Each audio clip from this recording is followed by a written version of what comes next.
Hello, everybody.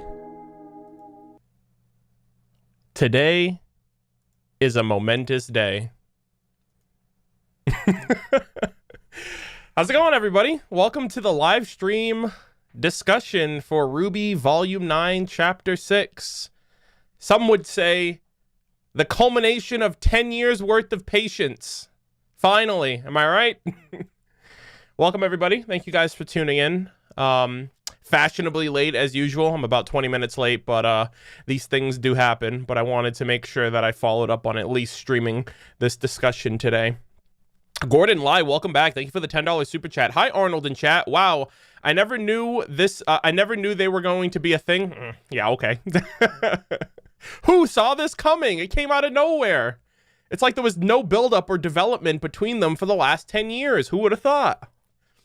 No, this was a great episode, all things considered. Obviously, the major talking point of Blake and Yang's development finally reaching its peak, I would say. Or, you know, it's like its new chapter at the end of the day. But the episode in general was great. I can't believe how each episode is better than the last. It kind of makes me wonder if they're really able to keep this going for the back half of the volume. But it's been phenomenal. It's been fantastic. Yeah, I'm just messing with you guys. Everyone knew. Yeah, I know. I was playing into that. Thank you for the super chats, though, Gordon. I hope you're doing well. Appreciate the support. Anonymous Gamer, welcome. Thank you for the $5 super chat. Fly me to the moon and let me play among the stars. Oh, man. Yeah, I couldn't believe it, dude. I was like, I'll be honest with you. My brain literally went to the, thought of the absolute worst possibility of what could have happened in this volume, in this chapter, based on all of the buildup that RWBY and company were kind of doing, over the last week. So to me, I was just like, all right, who's dying this volume? Who's dying this episode? Who's betraying who? I did not think that they were going to.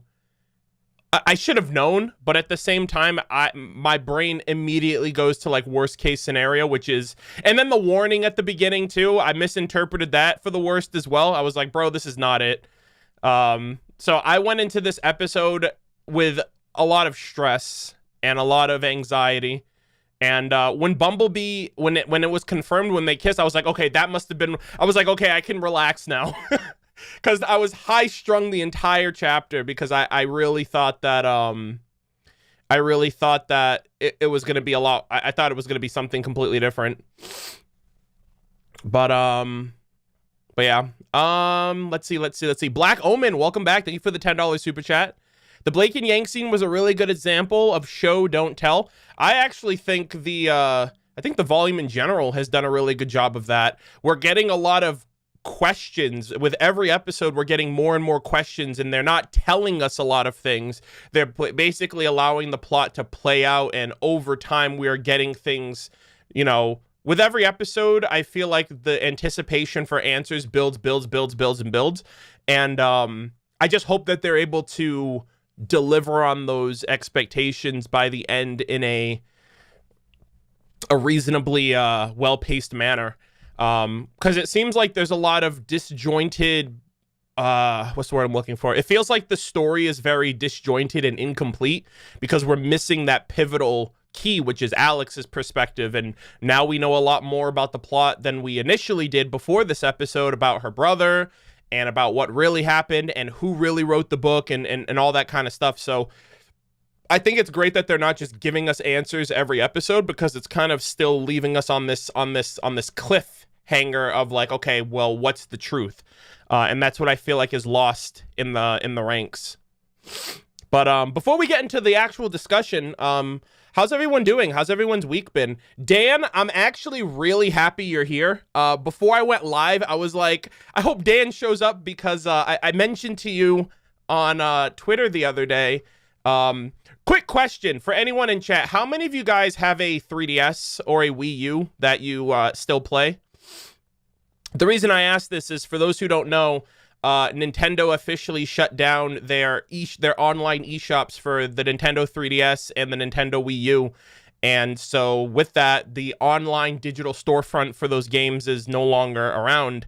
And at least on Twitter, I was talking to I just tweeted about how I did like this major haul. I actually have my 3DS and my Wii U right here. I haven't used my Wii U in a really long time, but I bought this new 3DS XL a couple of years ago, like five years or so ago. I've barely used it, and it's not without reason, but I remember I bought this 3DS at a time where there was a Japanese, I guess, storefront known as Katsu Kitty, who were known for modding 3DSs with capture cards. So this is one of the last 3DSs that actually has a capture card built in to stream 3DS games directly to OBS.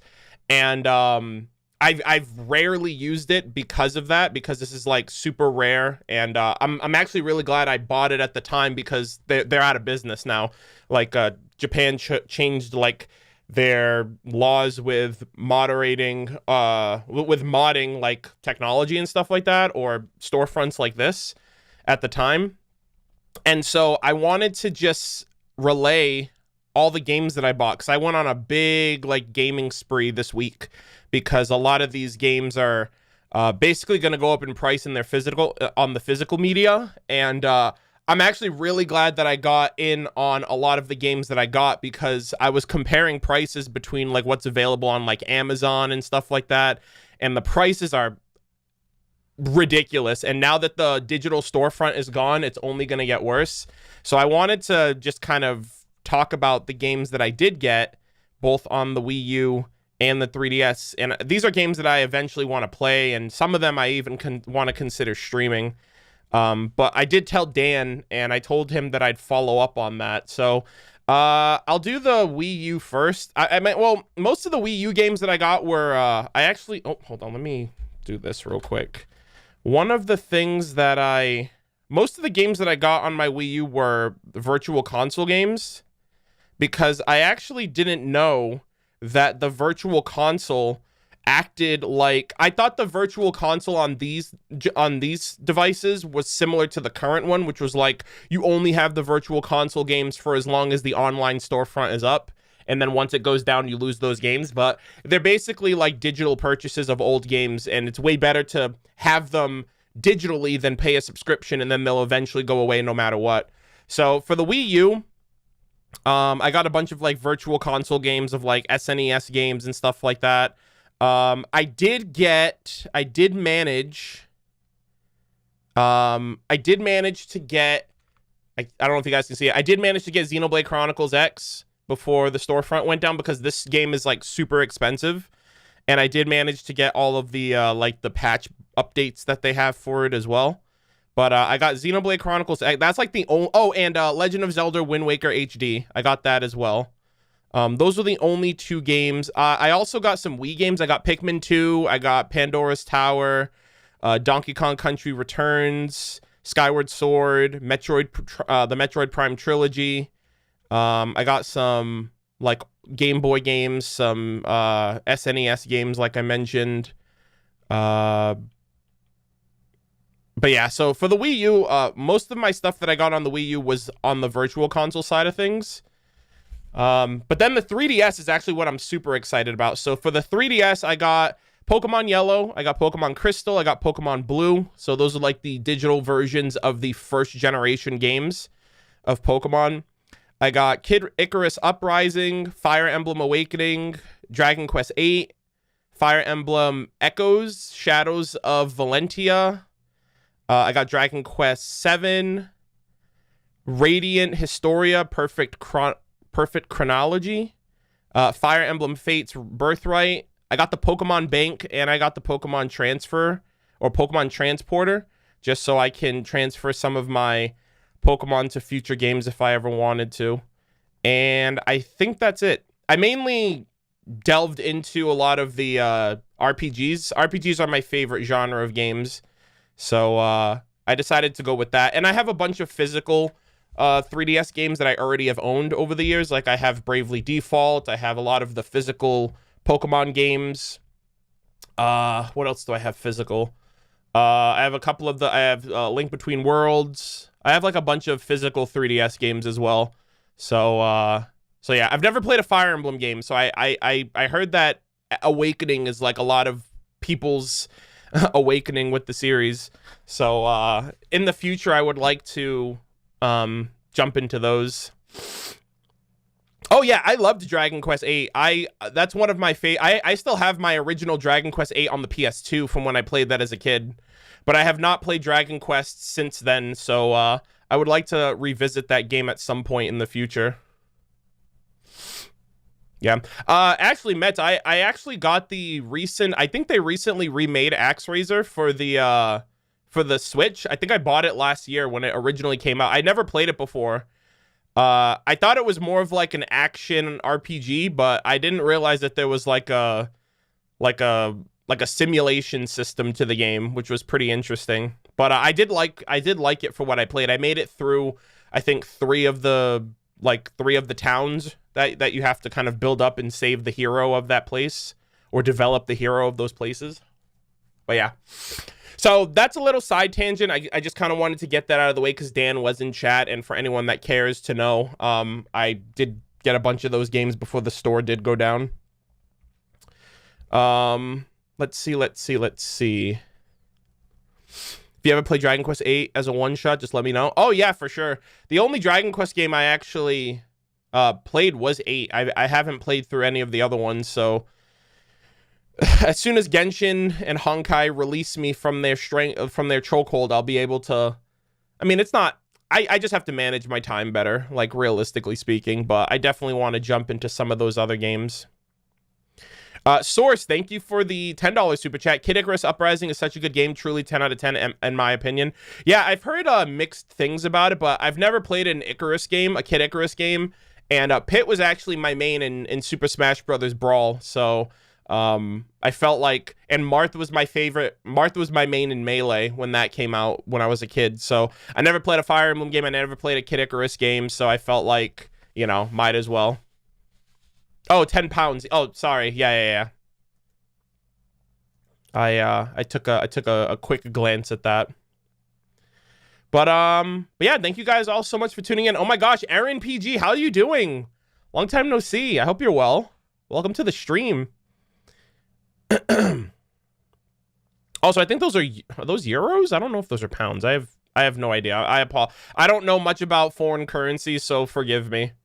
But what a chapter. Am I right or am I right? I can't believe it. It's been a long time coming. I feel like we've been talking about Blake and Yang's potential ship being canon forever. And the funny thing too, at least for me, before we jump into the discussion itself, I actually got into RWBY during Volume 1, during the colored trailers. I was watching the show before the episode 1 even dropped, and I actually didn't know what shipping was when I started RWBY.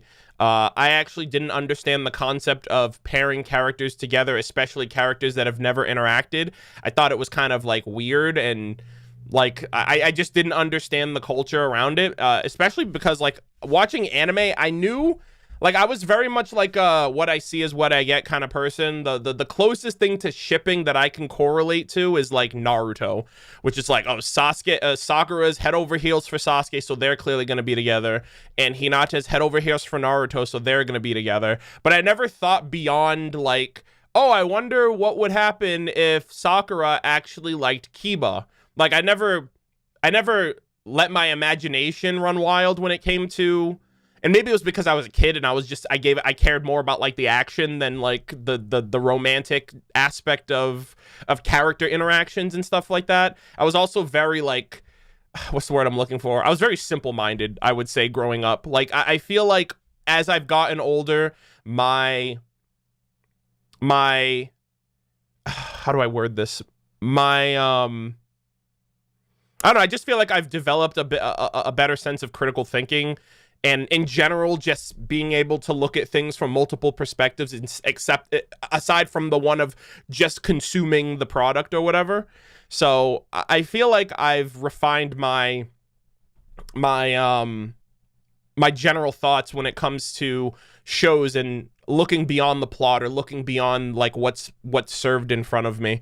And it was actually volume 2 that I figured out what shipping was, or I discovered what shipping was. I actually had to go to Google and type in what is shipping, and I found out that ship is short for relationship, and it applies to like anything that can possibly be conceived. There is probably a ship for it, and it was because of the team attacks from volume 2, like Bumblebee, Checkmate, Ice Flower, or White Rose. The more common name is White Rose.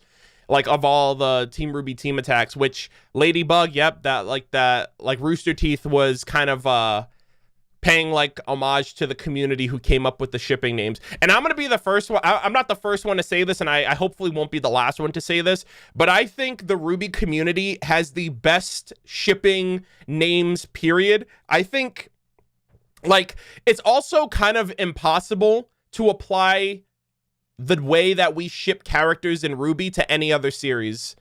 Like, I love the idea that the shipping names of Team RWBY go beyond the characters' names. And I remember Monty mentioning that too, talking about how, like, it's interesting how the community is super creative, not just with, you know, their own, like, OCs and stuff like that, and thinking of team names and semblances and weapons and how they correlate to their characters and stuff, but like even like when it comes to shipping, it's not just half of the first person's name and half of the second person's name, and it's like, oh, okay, that's what it like. And I really I felt like that was like one of the coolest aspect of shipping for me when I first got into it. I was like, I don't really understand this whole shipping nonsense. It doesn't really make a whole lot of sense to me, but the one thing that I can appreciate is that the community is super creative about how they think of certain names, whether it's thinking about the characters' names themselves or like any aspect of them, like, oh, this person's semblance matches this person's weapon, so let's find a shipping name that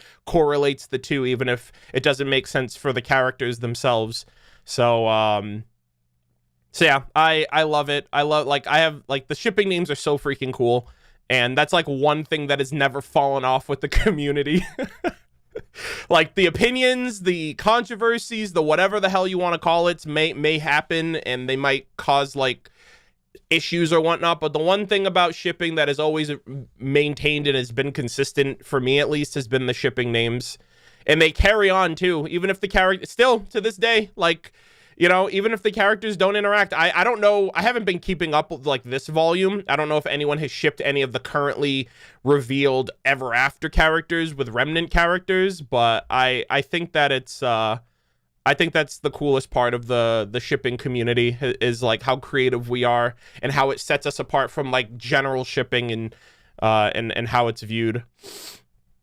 So yeah, with all of that said, this was a superb chapter.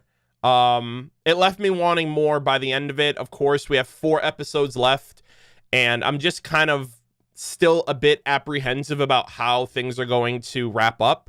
With 4 episodes left, with RWBY's potential for an identity change, with the truth of Alex's story coming to light, with Neo, with finding a way out of the Ever After and back to Remnant, it feels like there's just still so much that needs to be said before the volume is over, and I'm wondering if there's going to be I'm wondering if the pacing is going to be maintained.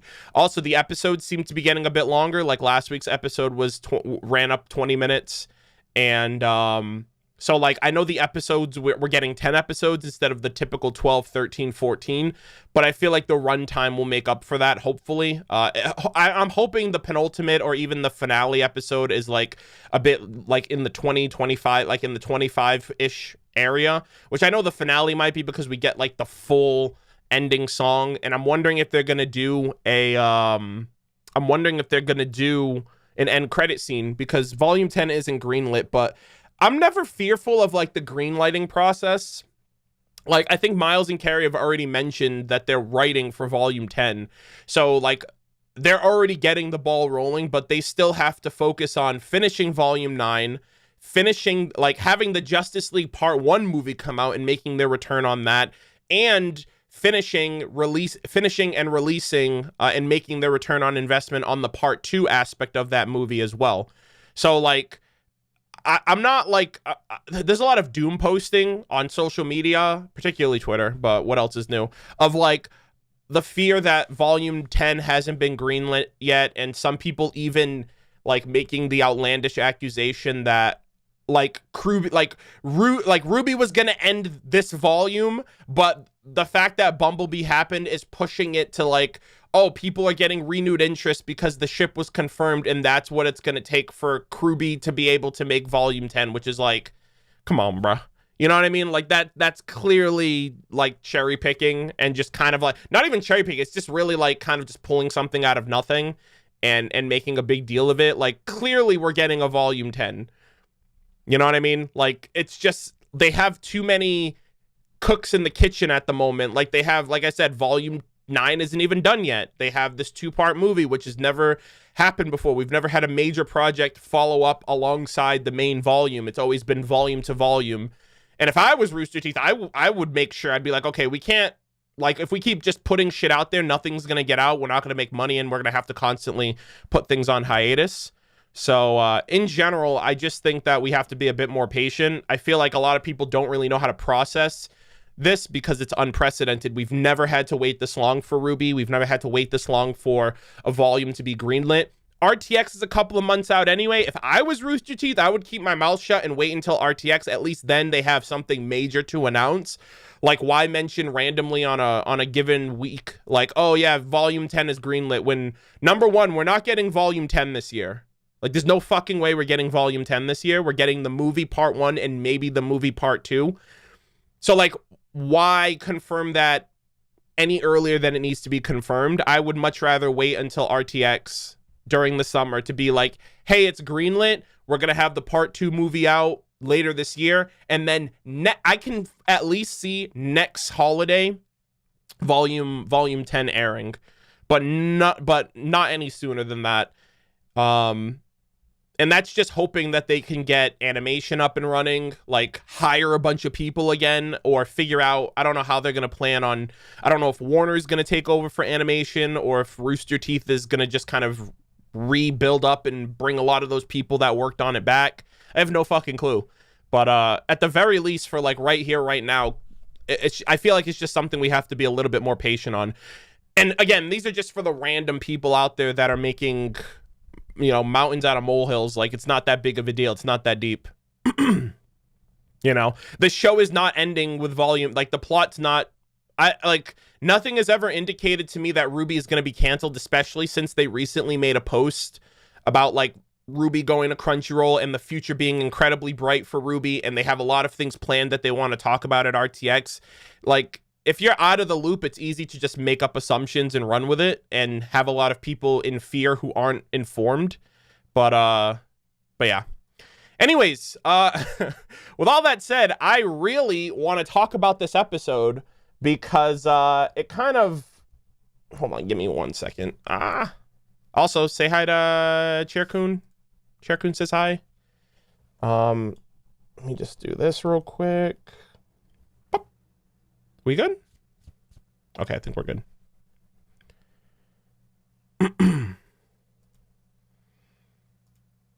There we go. All right, hopefully everything looks good. Hopefully everything sounds good. Let me know in the chat, and if everything is on the up and up, I think we can jump into the conversations. Also, really quick, let me just get to these super chats before I lose my footing here. Riop Dewin, I think that's how you say that. Thank you for the 10 euros. Weiss's simping for Jaune was hilarious. He is literally the childhood crush of dozens of girls and the role model of many, many guys too. Our vomit boy has become a living legend. True. I thought that was, there was actually a very interesting parallel to that.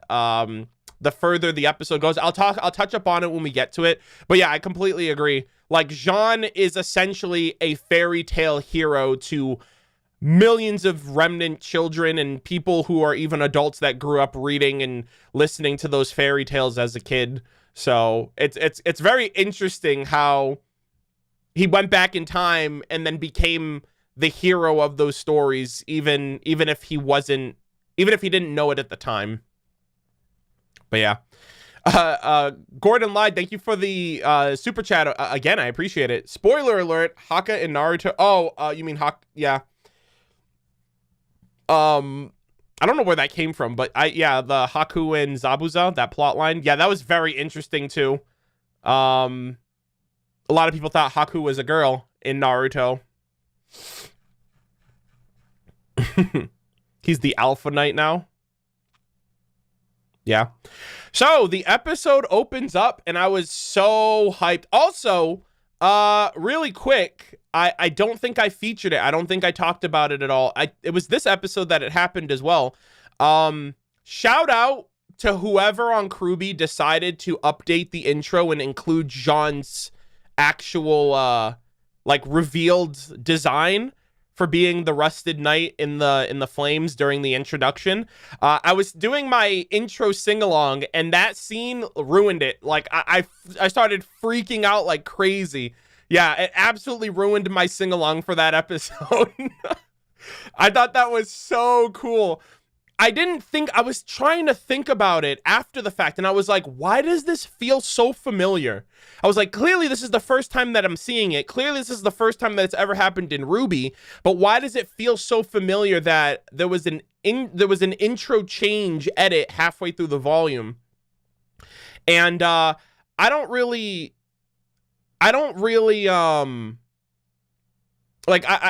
not that in tune with like anime in recent years, so it's not like it's an anime thing. I don't know if many anime do that. I heard that does happen in JoJo's, but I've never watched JoJo's. And then I was talking about it in my Discord, and a bunch of people mentioned like that it happened in Genlock season 1. And I completely forgot. Like, Genlock is literally out of sight, out of mind. I didn't watch season 2 of Genlock. I feel like Genlock at the very least was just something of an experience at the time of. But I remember that they did something similar with Julian Chase during the intro. And they did it twice, actually, I think. I think they did it halfway through when they revealed Julian's condition, and then they did it again with the copy of him towards the end. Yes, there was a season 2. We don't talk about season 2. Yeah, season 2 was apparently a thing. I did not watch it.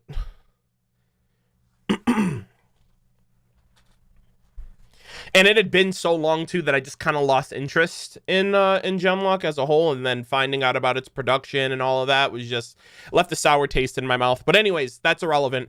Genlock itself is what I was thinking about, but I couldn't really, and it made sense too. It's like, I haven't heard of or thought of Genlock in years at this point. But yeah, shout out to whoever decided that. Carrie did tweet at me a smiley face because I tweeted that exact thing out. I was like, whoever decided to make that edit to the opening, you ruined my sing-along, but I fucking love you for it. And yeah, I thought that was really, really cool. Like, it just makes the intro dynamic. Another thing too is it also revealed how many people don't watch the intros or skip the intros, because I remember mentioning it, and there were a bunch of people on Twitter that are like, wait, the intro, what are you talking about? And I was like, damn, tell me you don't watch the intro without telling me you don't watch the intro. But yeah, it was, and I almost missed it too because I was singing and I was just kind of like in my own little space. And then I saw it and I was like, bro, what the hell? So I thought that was a really cool change that they did, which also makes you think.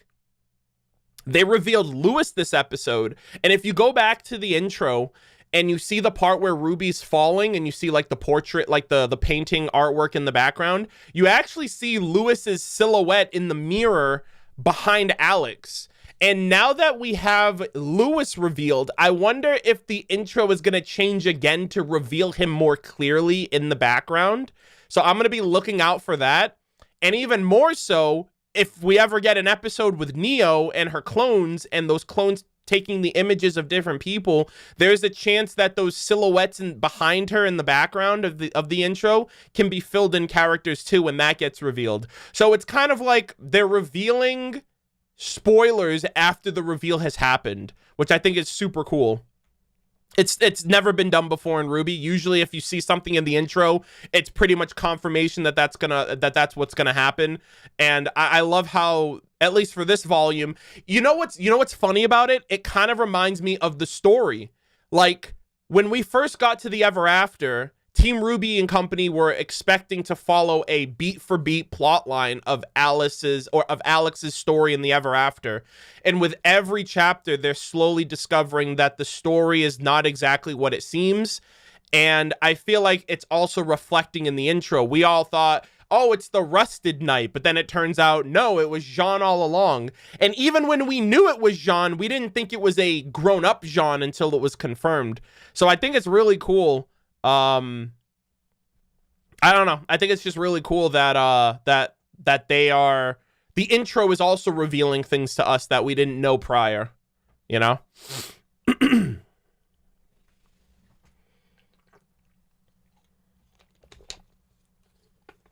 But yeah. Anyways, the episode starts and we get Jaune's perspective, which is awesome because with the exception of Neo, who pretty much just fell after fighting RWBY, we kind of got every other character's core perspective that at least mattered. Jaune's was the only one that was just kind of like, what the hell happened? When did you fall? How did you fall? How did you age? How did your experience differ from Team RWBY's? And freaking Miles, I don't know if any of you guys saw his tweet on Twitter, but he revealed like a Slack conversation he was having where he was basically saying like he finds it hilarious that the reveal of Jaune being older than he was, and that whole week of seeing people theorize how Jaune like changed and what happened with the timeline and how he's older and Team RWBY isn't, and how did he become the Rusted Knight, like all of these crazy scatterbrain theories. And the simple answer is that he grabbed a fruit off of the tree and it rewinded time for him. It's that simple. But like we took it to like the freaking next level, and he found that to be absolutely hilarious. He's like, damn dude, the community, you give them an inch, they take a mile. So I thought that was really funny how at least from his perspective of just like, yeah, this is just super funny to just see unfold. So but yeah, so Jaune falls through. He sees Crescent Rose, which is very interesting too, considering how Crescent Rose fell way before Jaune did. It fell after Yang, but before anybody else. So I found that to be very interesting. It's like, oh my gosh, like Crescent Rose must be light as a feather to be falling to where Jaune is like catching up with it at this point. He's the last one to fall at that. But yeah, he sees Crescent Rose. Crescent Rose has just been MIA the entire time, so at least it makes sense for like the plot, at least where it's been this entire time. And now that RWBY was reunited with it at the end, it's, you know, she's got a part of herself back somewhat. I'll talk more about that. But Jaune was the last one to fall, and he also fell on the beach, and it was at a different point in time compared to everyone else realistically. And I don't know why he felt the need. I couldn't tell you. I'm like, Jaune, why did you feel the need to grab this fruit or this clock? Or, as many people were calling it, the clockwork orange, even though it's a banana tree or a banana fruit that the clock was on. I don't know, man. It was just a ticking time clock on a tree, on a random tree that didn't affect him. I mean, he could have grabbed the fruit at least if he was hungry, but he grabbed the you know, curiosity, you know? That curiosity, man. The curiosity in the cat, that's gonna get him killed, man. I'm telling you. But it's a time lime. Get it, chat? The time lime, the timeline, lime, fruit tree, haha, teehee. Oh man. But yeah, he grabbed this fucking clock, on the fruit tree, and it rewound time from his perspective. So he's the bearer of the fruit, and he bears the responsibility of what comes next. And so I couldn't believe that. Like, I thought it was gonna be like it's simple enough to make that it makes sense. It's not too complicated, like what my theory and a lot of other people's theories were leading up to this episode. It's just wild again because it's just another aspect of the ever after. It's like time rewound for Jaune. You know what I mean? Because think about this too, right? This happens for Jaune, but like technically there should be two Jaunes that exist now. The Jaune here that fell into the ever after, and the Jaune in Remnant that will live out his life to the point where he does eventually fall. But those two will never intersect because matter cannot be created nor destroyed. Therefore, this Jaune, you know what I mean? It's so fucking trippy. It's so trippy. Yeah, it's a constant loop. And it's just like, it's weird when you think about it too much, it kind of breaks your brain. And it's like, does that mean Jaune will meet a younger version of himself and just let things play out to where he is and he can never change how things are? You know, thank God thank God this man broke the freaking, the clock when he did. He would have gone all the way back to like the point of where the gods were still around, you know? But he did go far back enough to where he had to live out his teenage, like his young adult years, his adult years, where he is now. It's been several years to the point where Alex came here with her brother, left the world, and then years later, Team RWBY and company. So think about this. It has to be at least 20 years that he's been here.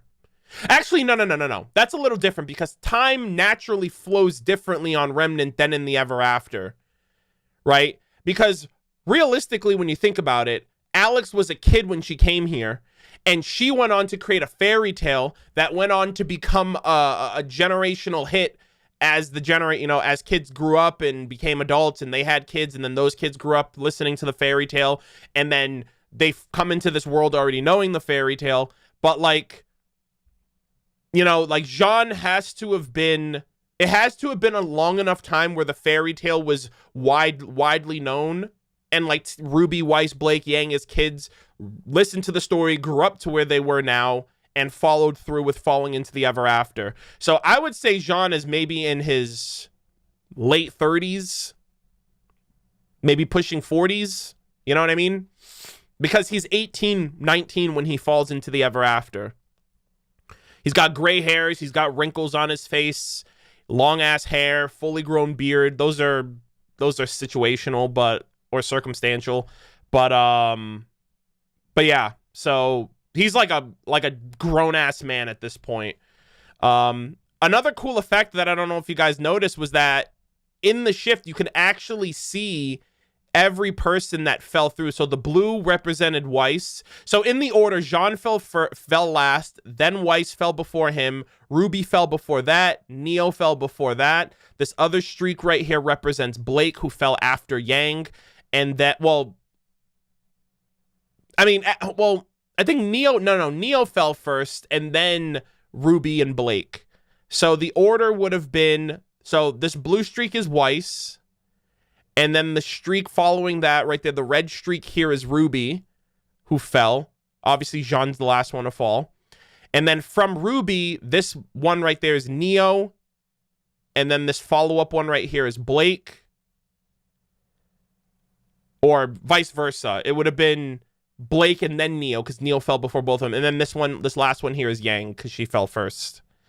So I thought that was it's really hard to pick up on that because the time traveling happens so fast that you just see like random I didn't notice that my first watch because like I was freaking out about like, holy shit, time is actually changing. But yeah, that's a really cool, so it confirms that he did fall with everybody else, but he touching this tree caused the time rewind to affect him only. So everyone else, so that's why he felt like, oh, I could just wait out my time and you'll eventually fall because you originally did fall. So everything was happening way too fast, but I think this is like a really cool, it confirms that Jaune did fall with everybody else. And like no crazy timeline nonsense actually happened. But it also confirms that he knew that if he waited, they would eventually fall again. It was just interesting that time rewound so much so that it didn't show like Alex and her brother's thing until he waited long enough that it eventually came to pass. So I just wanted to show that off because I thought that was really interesting. And again, props to the intro, because Alex and Lewis's like meteor streak, or their you know, their shooting star like thing here was featured in the intro, and a lot of people correlated those colors to the relics, right? The relic, you know, Jin and Ambrosius, because they're the exact hues of blue that represent those characters. And like one's a deep blue, one's a light blue, and it represented Alex and her brother, which was pretty cool. Yeah, those are 3-star wishes on the gacha for Genshin Impact, by the way. 2 debate clubs. I was waiting for it. But yeah, it's fascinating. The intro is so well put together. Like when you go back and watch it, it outlines the plot of the episode so well. And it doesn't like, you are kind of out of context on everything until you see it officially, like in the episode itself. It doesn't take away anything from what you're gonna get outside of like the designs of new characters, but what is that really taking away? You know what I mean? You're gonna see those characters anyway. If anything, I feel like the substance of what we're getting matters more than the visuals of what we're getting, in my opinion, at least. So Jaune's on the beach. He's waiting out his time, waiting for years, a decade, couple of decades maybe. And he thought that they would initially fall, and it seems like Alex and, well, not seems like, but Alex and Lewis fell first. Here, I'll talk about it a little bit more when we get to, remind me of because I don't want to forget what I'm going to say here, but I had a little bit of a frustration watching this episode back with Alex and Lewis in particular, and Jaune meeting them, that just remind me of this talking point when we get to Jaune's like flashback of explaining how explaining his interactions with them, because like right now it's gonna shift and I don't want to get off topic a little. I don't want to get too much off topic, so if I don't remember myself, just bring it up so that way I can talk about it when we get to that point. So man waits out his time, has the patience of a monk. Maybe the fact that he has no choice but to wait is another indication as well. But Jaune is reunited with Team RWBY all these years. It's like, it's very much like a hyperbolic time chamber moment. They all fell into the ever after. They've been here for maybe what, like a day, 1 or 2 days at most. And Jaune, who fell at the same time as them, has lived out years waiting for them, to the point where I don't think this is going to be reversible, guys. Like, I genuinely think, unless the Ever After pulls some Ascension nonsense where it's like anything that affected you in the Ever After will be reversed when you go back to your home world. Unless some type of shit like that happens, I really think like this could be a potentially permanent thing, because it wasn't like magic affected. He literally just waited out his life like anybody else would have. So I think this is like a permanent thing for Jaune, which is so fucked, because he's so much older than his peers, which means he's gonna grow older faster. He's gonna die of natural causes faster, and I'm just like, I don't know, man. Like, I don't know what the future is gonna be like for this guy once he goes, if he even makes it out of the Ever After, if he chooses to leave, or if his time is cut short, or if he even possibly dies here. You know what I mean? Because for him to not leave the Ever After is such a tragedy for Ren and Nora. Like, I know I should be thinking about Jaune in that instance, but the prospect of Jaune dying makes me feel like it's going to hit Ren and Nora the hard. I mean, obviously it's going to hit them the hardest, but I'm thinking of how that is going to affect them the most, because before Team RWBY goes back, they're all presumed dead at this point. RWBY, Weiss, Blake, Yang, Neo, and Jaune are all pronounced dead. So I'm thinking of, from Ren and Nora's perspective, how is it going to make them feel to know that Team RWBY came back and something horrifying happened to Jaune, to where he aged up significantly and something happened to him where he dies in the ever after based on the fire in the intro surrounding him, or he decided to stay in the ever after and they never got a chance to see him again. You know, like that's the type of stuff that I'm thinking about for them to, after just kind of coming together as a team, like after volume 6, like, and like their full closure with Pyrrha, and just now having to like tear those wounds open again with Jaune, you know, and now they're going to have to grieve even deeper to know that they thought he was dead, but he was actually alive, but no, he's actually dead. Whereas Team RWBY is back, you know? So I have no clue how that's going to affect everyone. And even if Jaune goes back, that's going to be such a shell-shocking thing to realize that you're just not on the same level as your teammate anymore. You know, your team leader, he's kind of leveled up in different ways. So, but yeah, Jaune's back. He's back with the group. I still feel a little apprehensive about it because at first glance, I'm like, oh my God, Jaune's back. Like, he's the Rusted Knight. He knows about the Ever After. He knows what he's doing. We can rely on him. But as the episode goes on, and as I rewatch the episode, I'm starting to have some reservations about him. Not from like, we can't trust him, but that we shouldn't holistically take everything at his word, because nobody has the full story. And that was something that I had to kind of like realize after rewatching the episode, because on first watch, I have that initial knee-jerk reaction. All of my reactions are raw, they're visceral, they're mostly emotion-based, and I don't really have a sense of like being able to necessarily look at every aspect of the episode with a logical lens, because like I'm freaking out and, you know, I'm just kind of interpreting things a bajillion different ways. But it's those rewatches and the discussions and these discussions that allow me to like get my thoughts out a lot more clearer. So yeah, for Jaune, I feel like there are still some things about him that we shouldn't take like holistically just because it's Jaune.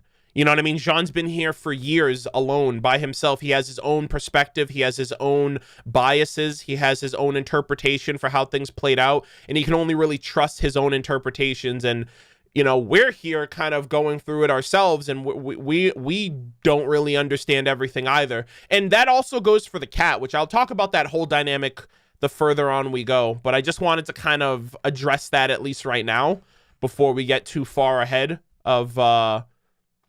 of like where things are for the plot and where things are for all of the characters and where it could potentially go.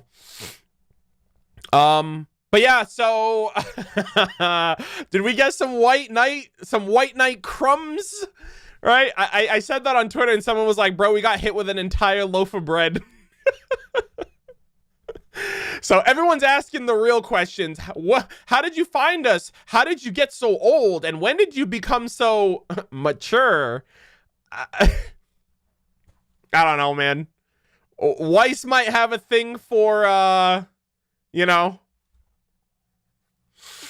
I feel like these could be daddy issues creeping up to the surface.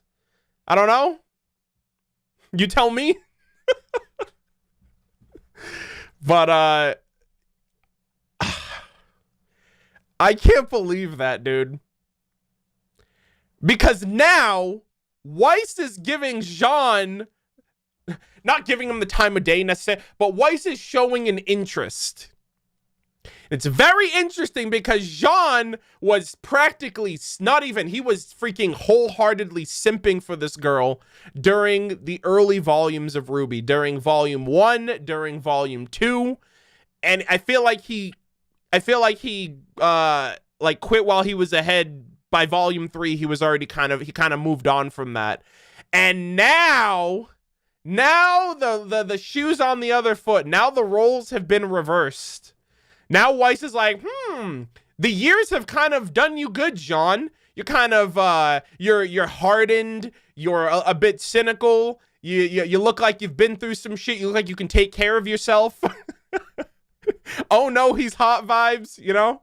And, I don't know. That's just very interesting because the only other person that she's even remotely shown an interest in the show, in terms of just like being interested I don't know, romantically or just catching feelings for has been Neptune, which is like dead in the water during volume 2. Like, no pun intended for, you know, the water and Neptune being afraid of water. But like, yeah, I just found it to be very interesting that like after years, she finally is like seeing something in Jaune based on this moment, which probably isn't the best time to have that kind of reaction, given the fact that clearly something has happened to him. But I don't know. I just thought it was funny that, like, after all this time, she's finally, like, reciprocating. Yeah, she's, like, rusted daddy issues. And the funny thing, too, is that she was swooning over the rusted knight in the book. And at the end of it all, it was the person that she kind of ignored the entirety of, during her entire time at Beacon Academy. She just didn't know it.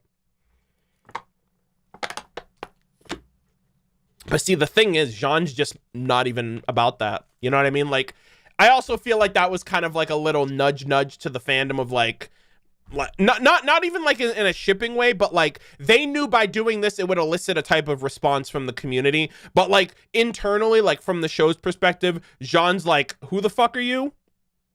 I've been here for how long? Y'all want to try to get out of here? See, and the funny thing too is like, I don't really think Jaune is intending on finding a way for them to get home, because you would have thought Jaune would try to have found a way to get out by now. You know what I mean? If there was a way to get home, Jaune would have figured it out by now. And if the story from his perspective is true, you need a sacrifice in order to leave, and Jaune doesn't seem like Jaune has any of those. You know, at least that's why he's been here by himself, or he was just waiting for everyone to fall for them all to figure out a way to get home together. And maybe he just didn't think that he'd be waiting decades.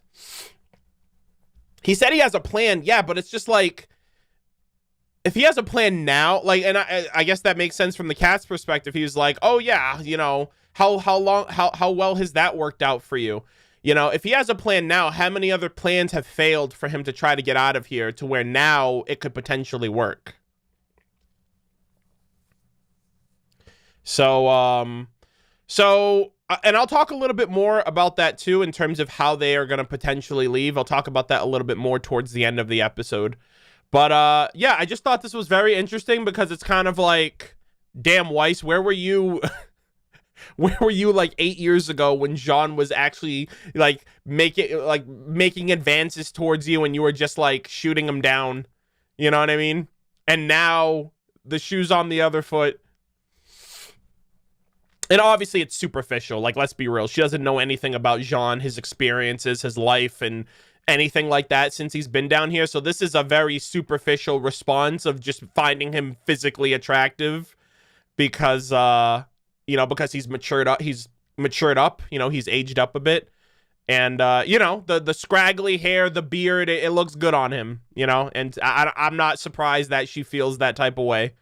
So, and she might have some like internal issues that she's making very well known here. Anyways, the group is together, which is great. Really happy that they're kind of like all centered and they actually found out. And he also gets them caught up on what actually happened in Atlas after everyone else fell, with the exception of him. I want to shout out this acre really quick. I know it's kind of basic compared to the other ones, but I also found it very interesting that they made it through. At least from my perspective, it looked like they made it through the lotus flower at the top of the like that tower at the lake, and that is what led them here.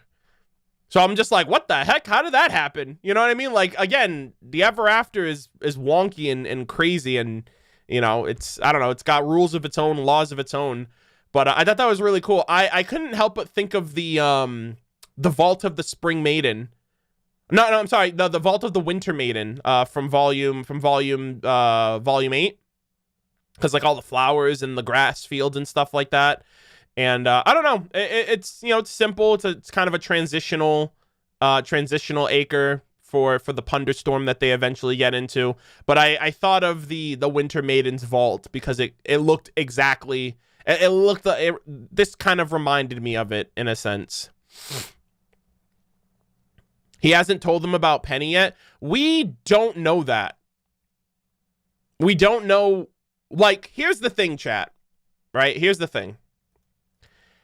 The fact of the matter is this. They are not going to regurgitate information that the audience already knows. For example, when Weiss informed to Team RWBY that, like, when she got everyone together and she was like, Penny sacrificed herself, RWBY passed out. RWBY didn't hear the full story. But the implication is that Weiss told them everything that happened until she fell. And she knew, I don't know if she knew that, well, she must have known that Jaune had killed her because she said Penny sacrificed herself. But, like, you know what I mean? Like, the only people that were there to witness that was Weiss and Jaune, but RWBY didn't hear it. So, like, it makes sense for RWBY to pass out because, you know, oh my God, Penny died again. I can't handle this. Let me pass out. And then everyone else was filled in. And so RWBY doesn't really need to be filled in because it's like they're all kind of like in the same headspace. But then Jaune filled them in on like what actually happened, like from the perspective of what happened to the Winter Maiden power, what happened to the Relic, what happened to the people of Vacuo. So from his perspective, he knows that Cinder made off with the Relic, Weiss fell, Winter maintained the Maiden powers, and she made it through the portal and likely saved everyone else on the other side. But, like, it doesn't make sense for it, like, they don't have to tell us information that we already know. So the implication here is that RWBY already knows that Jaune killed Penny. Because we already know that Jaune killed Penny. I just think some people might have wanted to see RWBY's reaction to that. Like, people may have wanted a bit more angst. And so I feel like that's why people are like, oh, they still haven't said it. But it's like, that's what the whole, like, how do you you know what I mean? Like, they know about the Relic. They know about Salem having 2 relics. They know about Vacuo being saved and all of that. So the implication is that he also informed them on the Maiden powers and about what happened to Penny. We just didn't see it. So yeah. And with 10 episodes, to be honest, I'm completely okay with that. I really don't need the characters to really, like, I don't think it's as important that we see how the characters reacted to information that we already know when they're just trying to find a way home, and this place is giving them enough of a problem as it is. So, you know, from that perspective, like, RWBY has already internalized enough how she feels about losing Penny for a second time. I don't think she's going to get too worked up about how she died, because at the end of the day, that was a choice that Penny made. And that's the number one thing that I think she'll take away more than anything, to where she wouldn't feel like Jaune's responsible. Jaune didn't do that with malice or ill intent or cold-heartedly. He did that as like the only choice that Penny has ever had in her life to make an impact, and it saved thousands of people. And while it did give the villains 2 relics, at the same time, that had to happen because the villains have been taking L's for like the past 3 volumes. So like something had to give, but I don't think it's productive for RWBY to blame Jaune for something that he probably already feels guilty about. He was constantly seeing images of Penny in the episode from those mirrors. And I just don't think it's productive for her to get mad at somebody who, like, who had that situation forced on them. And it was either do that or Cinder got the power. You know, because Penny was already going to die. It was just a matter of who killed her, who would be in her final thoughts. Would it be her killer, or would it be the person that she had the choice to give the power to? So I think that's completely fine. You know, I don't think it's that big of a deal that we didn't see any angst from RWBY. Like, she's been kind of building up mentally, and I feel like she's going to burst by the end of the volume. And I don't really know what that's going to look like for her mental, for her identity, or anything like that. But I think that it's, you know, you gotta choose which problem you're willing to settle for, if, you know, because nothing is gonna ultimately be perfect, you know.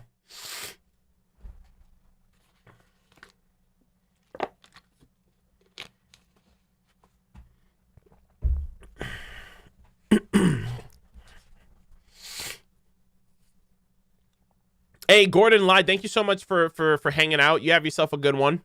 Appreciate you being here. Also, Zachary Feifel, thank you for the $10 super chat. Appreciate it. Hey, Arnold, I thought of an amazing theory. After everything that happens in this volume, RWBY would become even more closed off, colder, and calculating the way Ironwood was. I mean, kinda, but like, I don't know if that's a theory as much as it is like wishful thinking, but I don't know. It'd be interesting to see RWBY be not Ruby Rose. Like, it'd be interesting to see how RWBY would present herself if she was somebody else. Like, how would RWBY think if she didn't think about, I don't know, just giving her like a different archetype, a different blueprint, like literally make her a different character. Don't take away any of her previous life experiences, but just make her feel like just mature her up a little bit in terms of how she, in terms of her view, like her viewpoint on life, and how she like contrast a lot of how she's kind of lived her life this whole time, being a very static character who presses through anything, who's never affected by much in terms of like letting it affect her or letting it kind of halt her from progressing in life. Like, at this point, it seems like she's really, like, it seems like now more than ever she gives herself pause with a lot of things going on because she can't process it. And I think that's a far better conclusion for her, to really leave the Ever After being a bit more hardened, being a bit more cynical, being a bit more expressive, I would say. She like, it hasn't done her any good throughout the series to be a character that never talks about how she feels internally, whereas Weiss, Blake, and Yang, Jaune, Pyrrha, Nora, Ren have all had moments like that. And I'm not saying RWBY hasn't, but they haven't felt as gratifying as the other characters. Like, I feel like we know all of the other characters inside and out, but RWBY never lets herself be that vulnerable, you know? So I hope that something like that comes from this.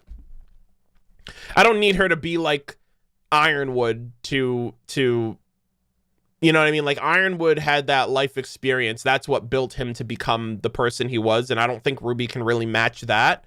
But yeah, I mean, I wouldn't mind her being a little less optimistic and a little bit more real, and a lot more realistic.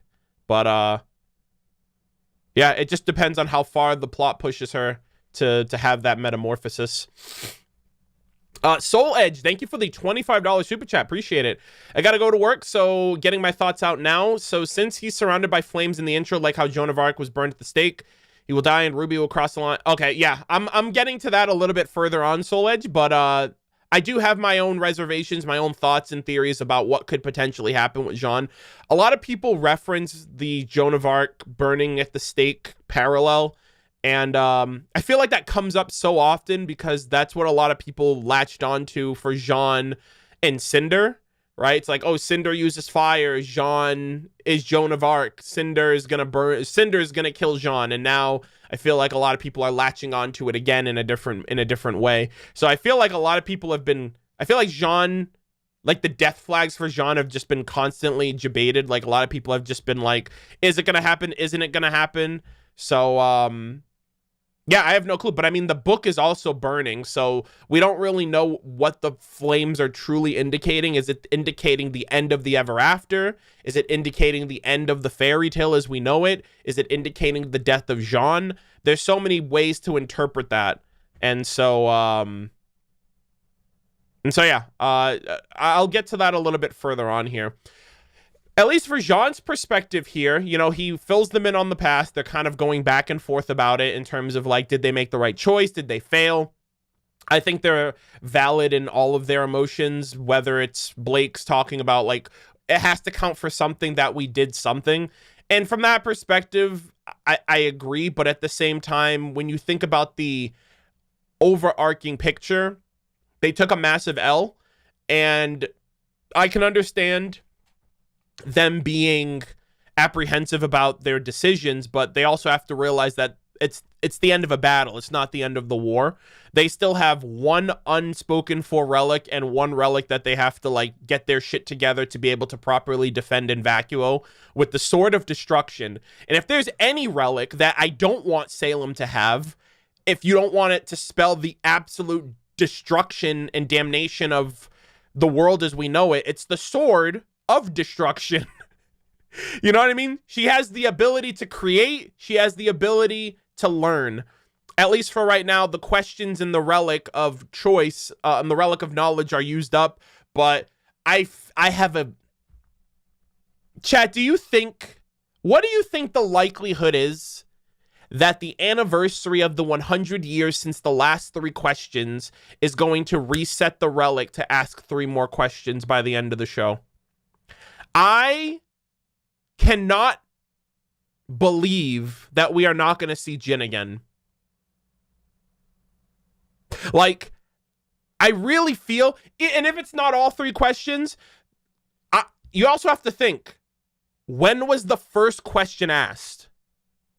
Because we got this Relic with 2 questions in it, and I feel like the fact that it had 2 instead of 3 implies that that first question was asked so far back in the past that the anniversary for it is going to reset that last question. And it's not you get the 3 questions every 100 years. It's 3 questions from the last question you asked, or the first question you asked. No, Raven didn't ask the first question. No one knows who asked the first question, but I'm assuming it was Espen before he locked the vault up.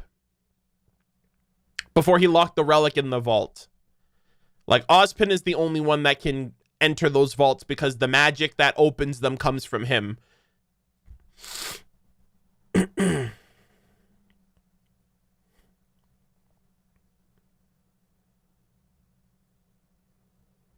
Why does it make sense that Raven asked the last question? Like, there's no evidence of Raven asking the last question. She didn't even seem to know what the Relic was or how to find it or how to use it. But, like, Espen knew where all the relics were. Espen put all those relics there, so it makes more sense that Espen asked the question, especially since Jin recognized him when she was summoned again. She recognized him through Oscar, mind you. Yeah, I don't know. Yeah, I don't know. Some people want it to be Raven so bad. It's like, bro, Raven's not that important. I'm sorry. Just because she's the Spring Maiden doesn't mean she has any correlation to using the Relic. She had the power to access it, but she didn't even know that. And, yeah, it was definitely Espen that asked the question and lied to them and said that it had no questions used up. And so I'm curious if we're going to get a question reset. Because if that happens, that's the only way that Salem would find out how or where to get the Relic of Choice. Like, and I feel like that would have been the question that she asked before, but Cinder used up the last question, so she has to basically play the waiting game right now. But yeah, there's a potential that a question gets reset for the Relic. She also has the ability to create anything she wants as long as she can tell Ambrosius how to make it, which is threatening in and of itself if she gets creative enough. And the Sword of Destruction, which most likely A, has a spirit of its own, and B, has its own rules and regulations for how it's used. I was kind of curious. We were speculating in my Discord actually for this episode too.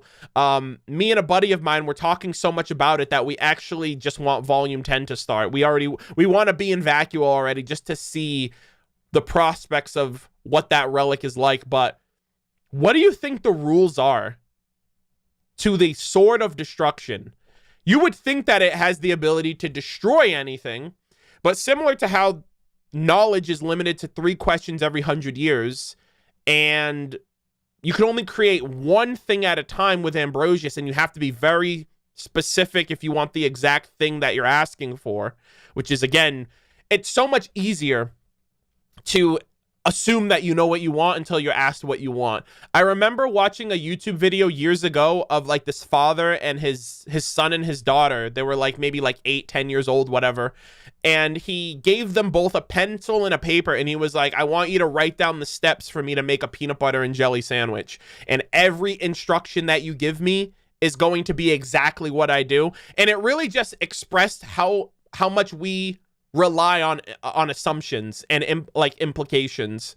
Like when we say things to people, we're saying it with a layer of assumptions that, like, I assume you know what I mean, or the implication is that you understand me enough that I don't have to explain it like bit by bit by bit by bit. And so, like, that's what Ambrosius's, like, restrictions are. Like, you have to be very specific. So, like, I'm wondering how the Sword of Destruction would restrict itself to seemingly being able to destroy anything. You know? I was thinking maybe it could work like if you use it, you die. Like, if you, like, once you become the wielder of the sword, if you lose ownership of the sword, you die. Which in Ozpin's case would be would be fine anyway, because he lives forever. That's the only thing I could have thought of, like, or maybe it would, and for Salem and Ozpin, it works out because Salem just regenerates and Ozpin just reincarnates. So it would have to work like a double-edged sword in a way. Like, it gives you all of this massive power, but also has a backlash effect. Like, it has like a recoil effect, or like recoil damage or something like that. Something that would inflict upon the user.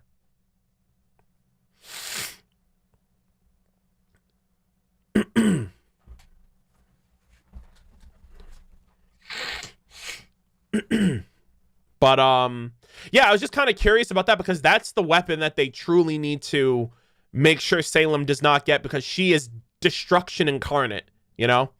And so they're kind of going through this entire process, and I'm thinking to myself, like, you lost the battle and you gave the villains a massive advantage. Granted, Cinder kind of limited that advantage, because if not, you would have been fucked. They would have had 3 relics at this point. Actually, they would have had to go back to Raven and steal her power in order to access the vault of the no, never mind. Cinder's has the power to that vault. They don't even need Raven anymore. Unless Cinder wanted more power, she could go to Raven and get that power if she wanted. But yeah, like, at this point, they need to find the Summer Maiden, and they need to track down the sword. And Ozpin made the best call by hiding the choice relic as best he can. And I'm wondering if it is in the Ever After, or if you know, if it's literally outside of any of our understandings. Or I wonder if his cane is the key to finding where the relic is located. That's another thing too, because his cane still has a few tricks up its sleeve based on what he mentioned, and he used up most of the power stored inside for the Whale Grim.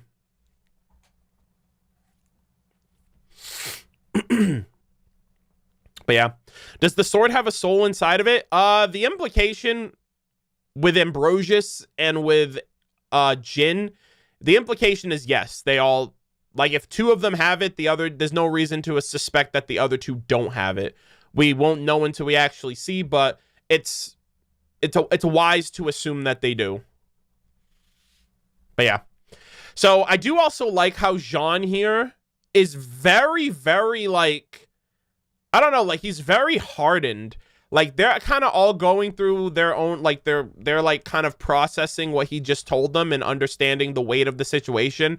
And him saying, "Are you done?" I was like Jaune is the adult in this situation, and I felt I was like, damn, bro. Like, Jaune's just like, okay, bro, I am not on that same wavelength as you. I'm on my own shit right now. Y'all need to put your stuff together, because this is not the time. He is so jaded, and I feel so sad, because it's just like, damn, man. Like, I don't even know who this guy is anymore. You know, it's warranted, sure, but at the same time, I'm just like, this poor kid. You know? He's old. He's an old curmudgeon old man. He's like, "Get off my lawn, you damn kids."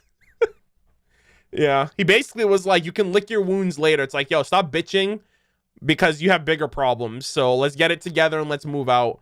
You know, he's not a kid anymore. And unfortunately, he can't relate to them, because he's been through so much more than they have, to the point where it's just kind of like, this is what you're complaining about. You know what I mean? So, I understand. It's just so we as viewers have not had time to process this Jaune, and getting this from him immediately is just kind of like, all right, I need a bit more time to, like, to understand and come to terms with this, because, you know, I just didn't think that this would be something that would happen to him, or anybody for that matter. But we're carrying on, and this was when this is where, remember that anxiety I told you I was having when we first started the episode, because I didn't really know where the plot was gonna go or how serious things were gonna get.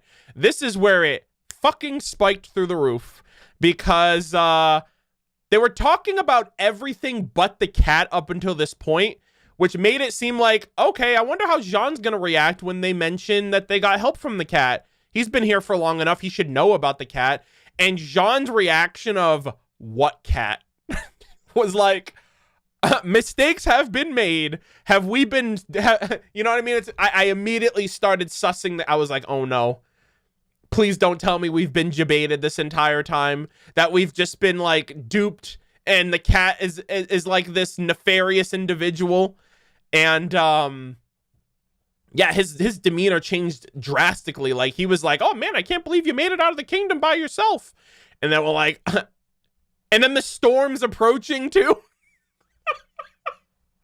God, I loved how, the thing I love about the Ever After is it really does a good job at conveying the emotional, like, atmosphere that's taking place. If it's a sad moment, it's raining. If people are disagreeing and arguing and fighting with each other, it's a thunderstorm. If you're confessing the love of if you're confessing your true feelings of love and affection for someone that you've been harboring for years and have never really said anything to until now, it'll turn a thunderstorm into the most beautiful sunset you've ever seen. You know what I mean? Like, the Ever After is like the real MVP of this volume. And it could have never happened in any other it could have never happened. It had to happen this way. You know?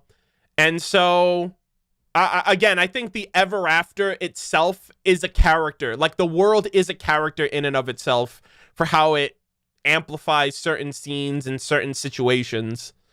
But yeah, the cat shows up again. Funny how the cat made it out alive, but Hawker didn't. You know? It's just like, so you made it out of that relatively unscathed. Hawker just got fucking eaten.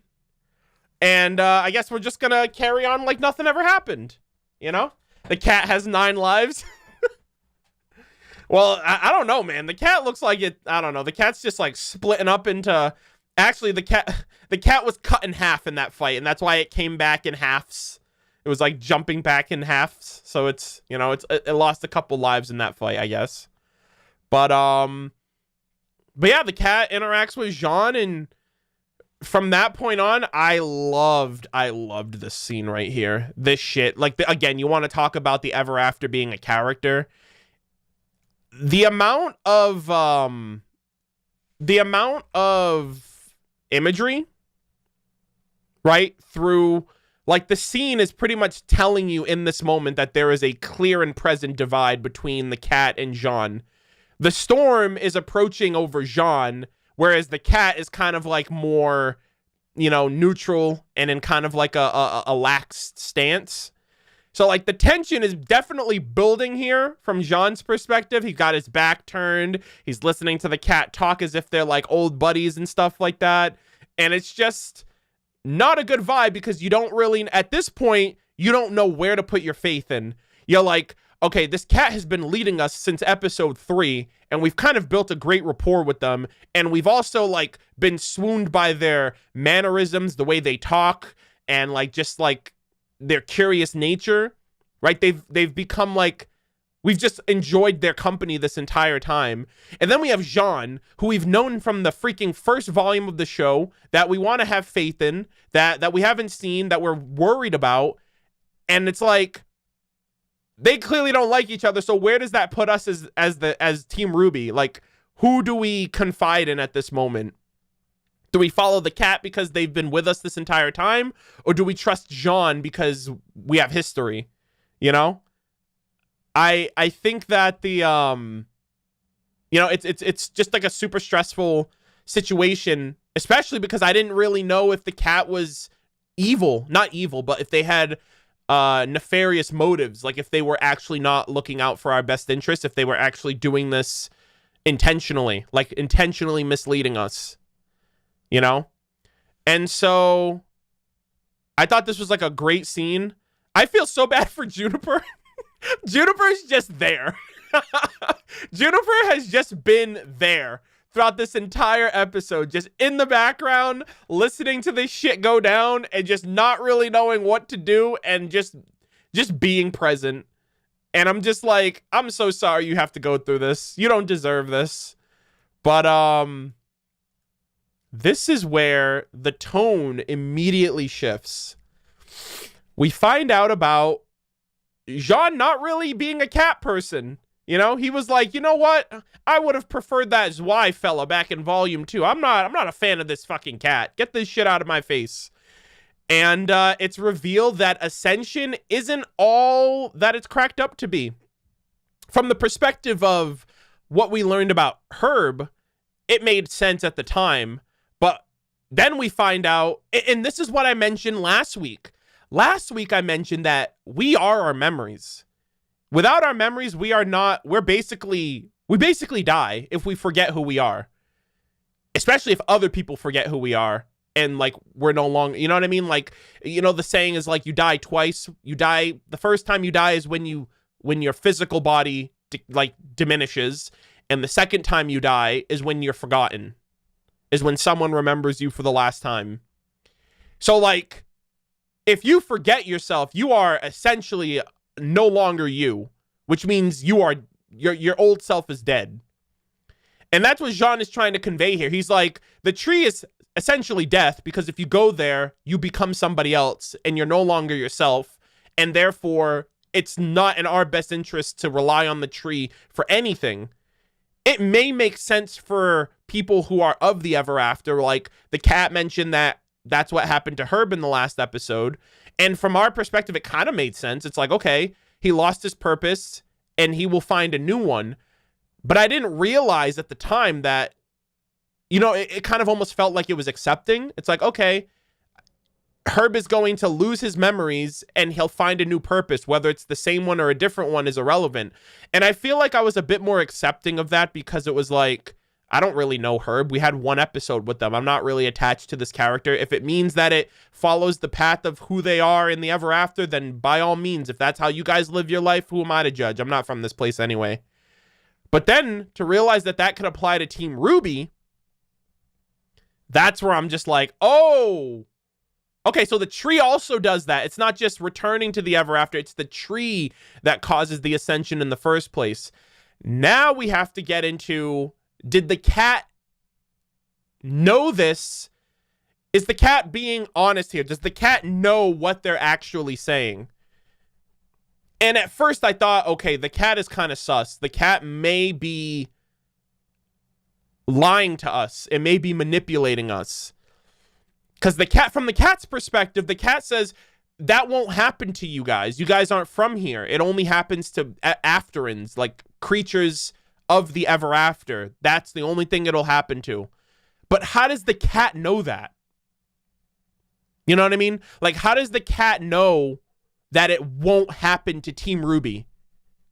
When he also reveals that he does not know what happened to Alex and Lewis when they went to the tree. So he doesn't know, which means he's unreliable, which means that, like, moving forward, like, we can't trust his perspective fully. And so we can't just willy-nilly agree to, like, what he's saying, because he doesn't even know what he's saying. He's just going based on, like, an assumption that he has for whatever reason. Maybe it's because it's in his nature, or maybe he's optimistic of the situation, or maybe he's just a slave to his role. If his role is to bring anything and everything to the tree, I don't think it's necessarily his fault if he does it unwilling, like, without knowing, like, what happens to the people that go there. You know, he's just following. Oh my God. I don't want to say like he's just following orders like a soldier, like a robot, but the ever after is very much built off of a system. You have your role, you do your role, you move on to the next one. And This is very much different from a choice. There is no choice in the ever after. You either follow your role or you will be repurposed to follow your role. And this is where we learn about Alex and her brother, because this is he's like, that won't happen to you. And John's like, well, this isn't the first time it's happened. And we never got an explanation to the last time it happened. And we learned about Alex's brother, Louis. And this is where Jean's inconsistency comes in, because Jean doesn't have the full story either. He's just going into it with the assumption that he knows, or, he's going into it with like self-preservation in mind as well. He's like, well, if I don't know what happened to Alex and Louis, if I don't know what happened to Louis, then I'm forced to assume the worst, because we never saw what happened to him. We never saw what happened to Alex. And I can only assume that the worst actually played out. So, there's just like, everyone is kind of at each other's throats right now. Jean's fucking pointing his sword at everyone. He had also the image of him, like his face, like his when he reveals Alex's brother, he's like the shot at the bottom left right here with his eyes. That is humongous Ironwood vibes if I've ever seen it. I actually think that there was like a similar scene like that with Ironwood in volume 7 or 8, when Ironwood started like losing his mind. And like at that point, I'm like, okay, Jean, you might be a little too tunnel visioned. You might be giving in a little bit to your biases of being here for so long. Not to take shots at, like, I know the cat took shots at Jean, saying like, oh, he's a couple fries short of a Happy Meal. I don't know if Jean's completely reliable here, but like, looking at the situation objectively, nobody has the full story. Everyone has bits and pieces. So I don't think it's necessarily wrong to not fully trust anybody until you kind of have more information, But the thing is, too, I really do feel like it comes down to the cat's nature. They are a curious cat. And if their role is to bring people to the tree, unbeknownst to them of what happens at the tree, to humans outside of Afterins, I don't think it's manipulation by nature, like intentionally. I don't think he's plotting for their demise with his every action. I just think like for them to willy-nilly follow this cat without even asking any of the big serious questions. Here's another thing too. Team RWBY, terrible at asking questions. I would be trying to extract as much information about the tree, about how the cat sources, how it knows certain things, why we should trust them. I would be vetting this cat so much before I make it to the tree and make it out of here. And the fact that they haven't asked any of these questions prior is the problem. It's just the fact that they're terrible at asking questions. You know what I mean?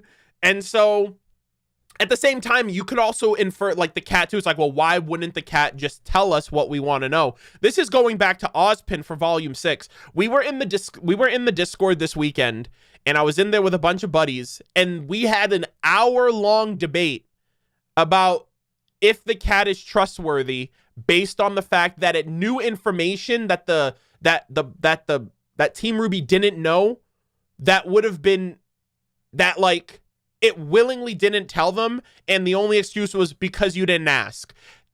There's a difference between being trustworthy and being honest, and the cat does not come across as trustworthy. You know what I mean? Objectively, it's like, I didn't ask. I didn't tell you because you didn't ask. Sure. But that doesn't come across as a very trustworthy thing to do. That seems very deceptive. That seems very, I don't know. It just feels very suspicious. And so at this point, it's very clear that regardless of how you feel about it, you can't trust the cat. And unfortunately, we can't trust Jaune either, because both of them have their own perspectives, and that's their truth. Their truth is the cat thinks that the tree only affects Afterins, and it only gives information based on what you ask it. Outside of those two things, they are honest and they haven't told a lie. And they haven't said anything that should make us question their motives. Jaune is on the other spectrum too. Jaune assumes the worst of the situation, which is built upon his how jaded he is and how cynical he is and how hardened he's been being here forever, being distrustful of the cat based on previous experiences with Alex and Lewis. So Jaune might also be a little too invested in his emotions to really be able to be reliable, you know? So we're kind of, and as a result, we are stuck at a figurative and literal crossroads because we can't move forward from here.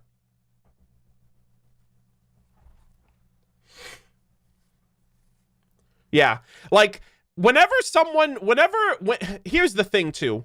I don't care what anybody says. Whenever you ask somebody, why didn't you tell me X, Y, Z, and the response is you didn't ask, I inherently feel like that's deceptive because it's information that you know is pivotal to the individual. They would like to know that information without having to hound for it. And your willingness to not disclose that information implies that you are trying to manipulate the situation. You know? It is a form of gaslighting because you're making them believe something when you have information that would clear all of that up. You know? The only thing I'm curious about is, does the cat have free will? Because when you and we were talking about this in the Discord as well. This is so cool. This is so awesome. And apparently Cal talked about this forever ago and I had no idea. But we were talking in the Discord about how this world kind of seems like it could have been, I mean, we talked about this in episode 1, but this world feels like almost like another rough draft attempt of Remnant, right? You have all the different acres, which could represent different like failed experiments of the gods. And then they're all bejammed, put together in this like recycling bin of the ever after. Like this is where they threw away all their scraps and they formed what is the ever after now, right? And we thought about how the ever after almost seems like it is a post Remnant experiment. So choice, knowledge, creation, destruction was what was the foundations that humanity was built on and what established Remnant as we know it today. However, the ever after feels like the exact same thing, but with choice removed. Right? Nobody here has a choice.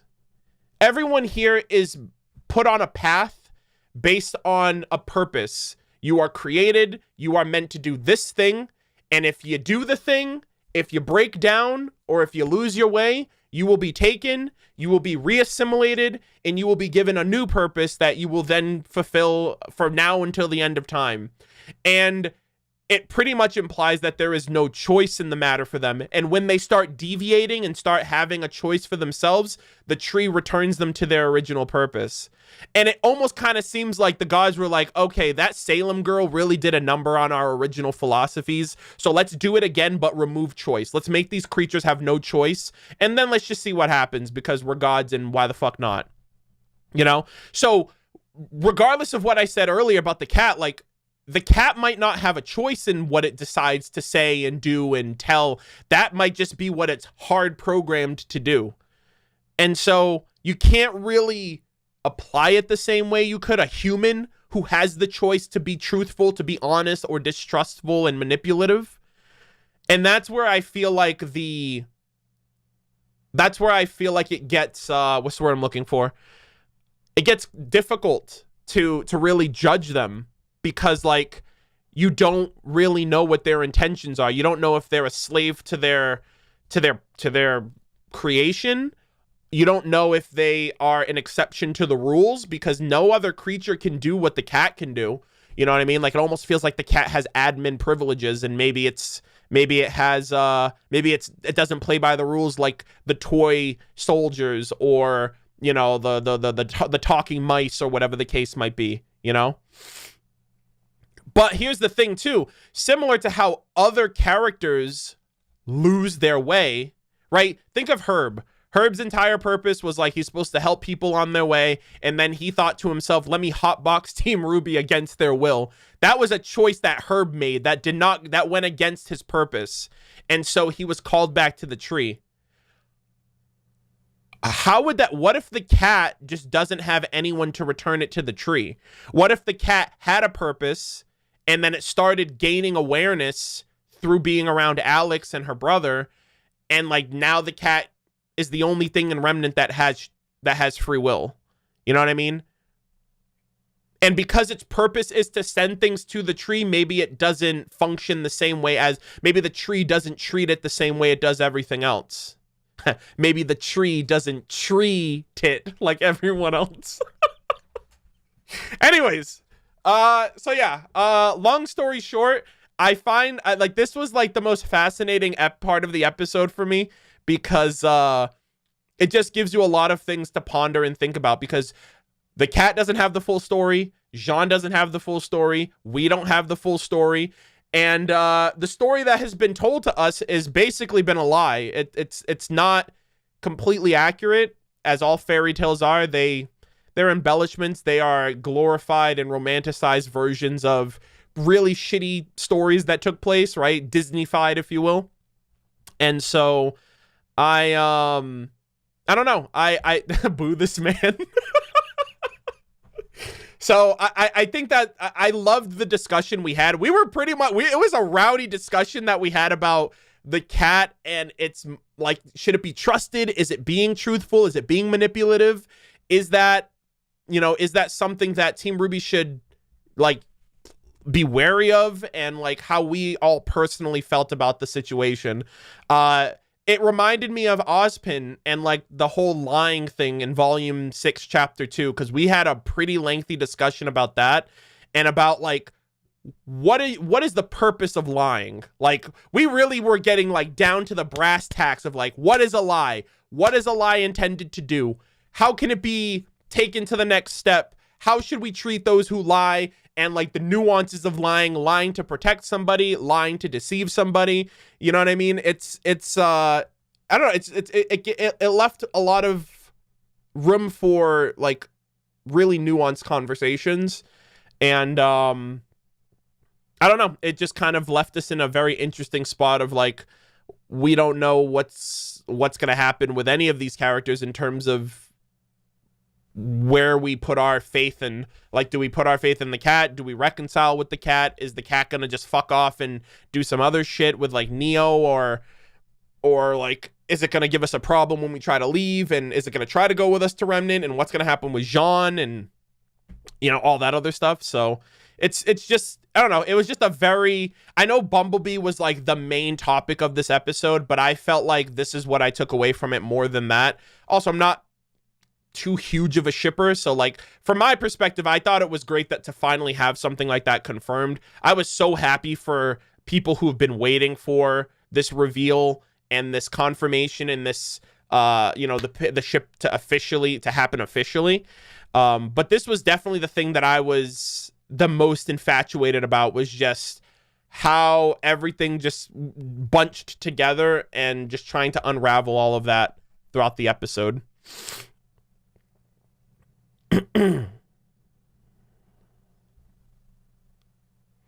Except for Fox and Neo. Yeah, I totally agree with you. But yeah, so we have arrived at the Punderstorm. They had way too much fun with this episode, man. Let me tell you. They got the Punderstorm. I'm just like, haven't we suffered enough?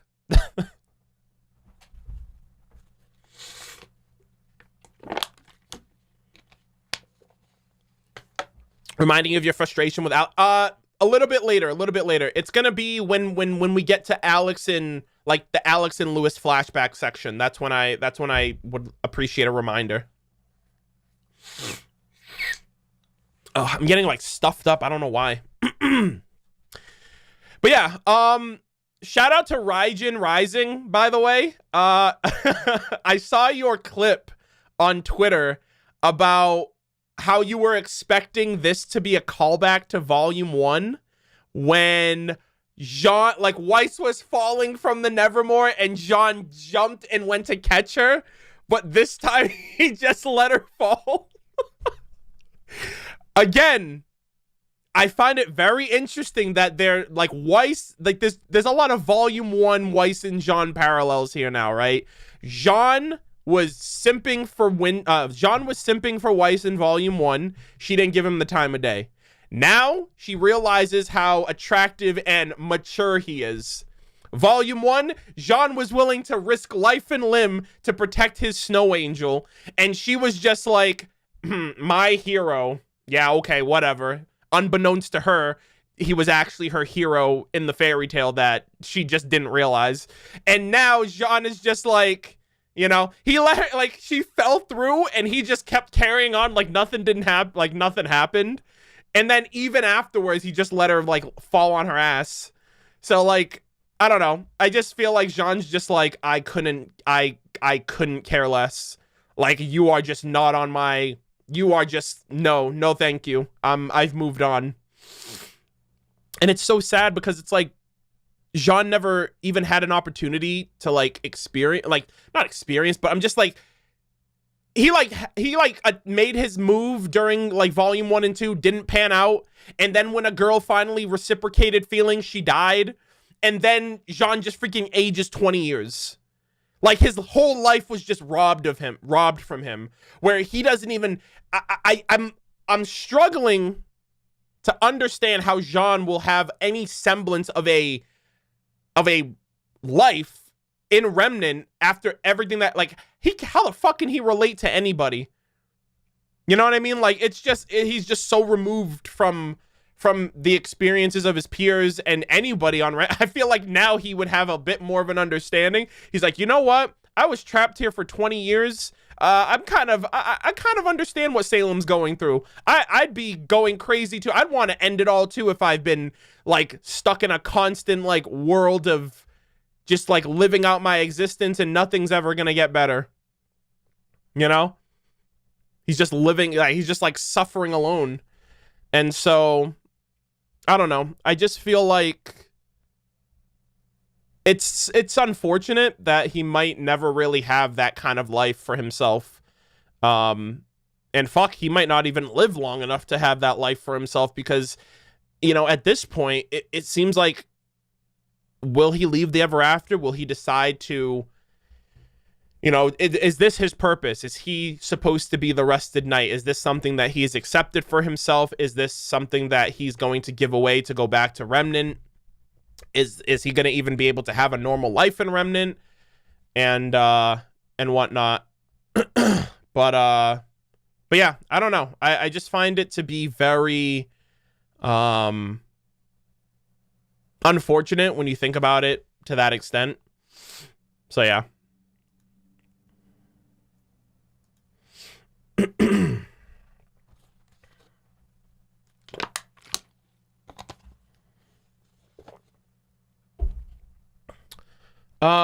Give me 1 second. Do you think he'll return to being 19 again? I don't think so, because when you think about it, this isn't the product of magic or anything like that. Jaune literally waited out those years naturally, which means that, like, his body just aged. Like, it literally did its function. There was no type of manipulation or anything like that. So to me, there is nothing to reverse, because, like, you know, humans get old, and that's all that happened with Jaune. And so I don't know. I don't know if it's like, oh, you only aged because of the Ever After and therefore will undo that process. Yeah, you caught an L, my guy. Let's hope it doesn't happen again.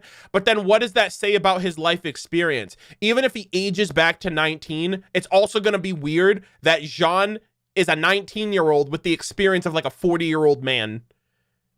You know? And I'm not saying experience. Like, he has just been fucking taken for a ride by life.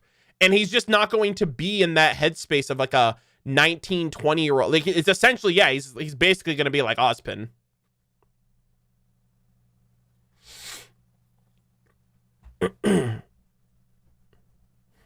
The memory wipe, though. But see, I don't want him to lose his memories, because it's almost gonna feel like this didn't matter. Like, it's like, okay, you lost your memories.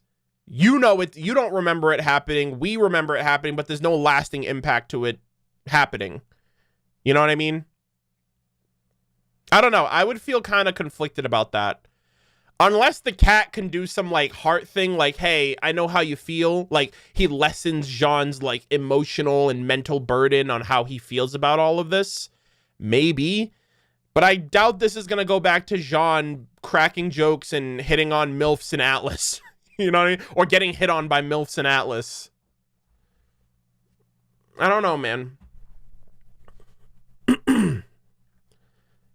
Let's see. Nimble Fox, thank you for the $20 super chat. Like how they wait. Oh yeah, the Punderstorm name. Yeah, that's very much like a certified Barbara moment right there. That's a Barbara Punkle. It's like a Barbara Punkelman reference. The Punderstorm. Bear, thank you for the $5 super chat. Does not care at all about Weiss falling, LOL. Yeah, at that point, he's like, she can take care of herself. What? She doesn't need me. And not only that, but it's like, I don't give a shit. You know what I mean? Like, I'm not out here trying to earn her love, affection, and attention. Kendo Payton, thank you for the $10 super chat. Appreciate that. Hey, Arnold, this is a bit ahead of the game, but do you think RWBY will receive the weapon she saw from the blacksmith's vision, or was it more of a symbolic device of what path she will choose? We did talk about that last week, and I'm kind of interested in that too, based on how she reacted to her own Crescent Rose. Almost kind of like how, like, it almost felt like she was rejecting the notion of accepting her own weapon that has been stuck in the ever after for God knows how long. Yeah, I don't know, it's interesting. I kind of feel like RWBY will be changed in some way, shape, or form by the end of the volume, and she might take this metamorphosis with her back to Remnant. You know what I mean? Like, they're building it up so much that it kind of, I'm kind of like, there's no way they're gonna have RWBY change and revert back in the same episode. And there's no guarantee that an identity change of any sort is not permanent. So, I don't know. I like, there's so much they can do with that, but I don't know if she would abandon Crescent Rose. I feel like Crescent Rose is like a character, you know what I mean? It's been with the show from the beginning. I don't know. I feel like a lot of people, myself included, would be like, it's iconic. I feel like regardless of how you feel about other characters and other weapons, it is the most iconic weapon. It is like the signature weapon of the show. You know, if you think of RWBY, what's the first weapon you think of? Crescent Rose, most likely. Or the masses will. Like, most people will think of Crescent Rose because it's the main character's weapon. It's also a gun. But yeah, I love the Punderstorm too. I love its function of how it's used to kind of be a physical manifestation of discourse. And you can either sort through your shit or you can let the storm pass. And so I love how it looks. I love the VFX that played out here. We saw this part from the intro as well. Intro's doing a lot of doing a lot of the lifting with these reveals. From the intro as well, we saw the Punderstorm that transitions to the scene on the bridge. That transitions to the scene on the bridge with RWBY and like the Alex RWBY image lookalike. And yeah.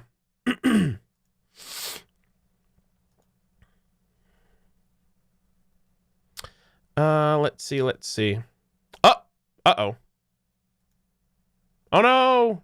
My stream! Hold on, give me a second. YouTube is not... Uh-oh, what is happening? Huh? Hello? Are we good? Nani? Refresh? Yeah, I had a little bit of a spike. Somebody said the punderstorm is affecting the live stream. That's so funny. God. Okay. My God. I haven't had an internet issue. Thankfully, I haven't had a major internet issue since the first episode. So, you know, that was a little internet hiccup right there. Shout out to the person who said that the punderstorm was affecting the stream. Mobile mercenary. Props to you, my guy. Okay, let us carry on. Who would have thought? You know, hey, maybe they have something else to, maybe they have something bigger to sort out. Maybe 10 years of community expectation, you know? That's a potential.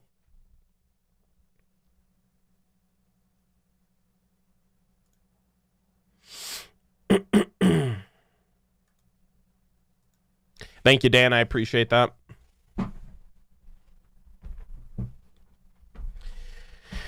Sulfuric Cape 859, thank you for the $5 super chat. Could Tyrion be interested in Jon because he saw him in the Ever After or because he saw one of his family members? I just think he was like, I think he was just fucking around with Jon. Because remember, he was like, you do interest me. No. I only matter to you. And he was talking to Ruby. So I don't, you know. I don't know. I also kind of made a theory about that like Jon's actually more important than we think he is. So, but yeah. And again, going back to the topic of the intro, this scene was in the intro, but I think what they did was they didn't want to put Blake and Yang in that scene because it would kind of like reveal like this sequence of events happening. So it was Ruby on one side, and it was the platform in the bridge, and then it turned from Alex to like the freaking Ruby double. But that was essentially this scene that was played out between Blake and Yang. That was in the intro. I know it was in the trailer, but not the whole thing. Like, it wasn't completely present that was what was being showcased. Like, it was like the intro, pretty much the intro shows the bridge, it shows the platform, it shows the storms and all of that. It's way more flushed out there. You think we're getting a second storm? Damn.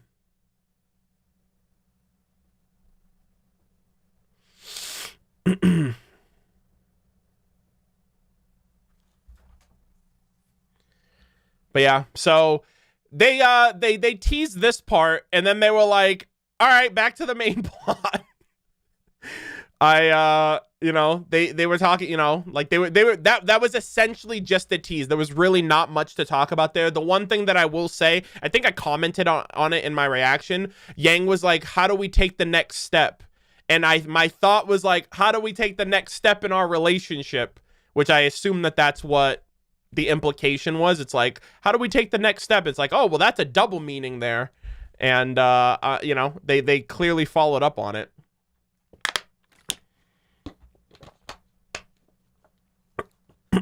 Do a flip. Yeah. I want to give a big shout out to whoever worked on this scene or this setting on RWBY. Whether it's VFX, comp, like, this is such a beautiful scene. From like the water, I think that's water, but like the water, the mirrors, like the particle effects.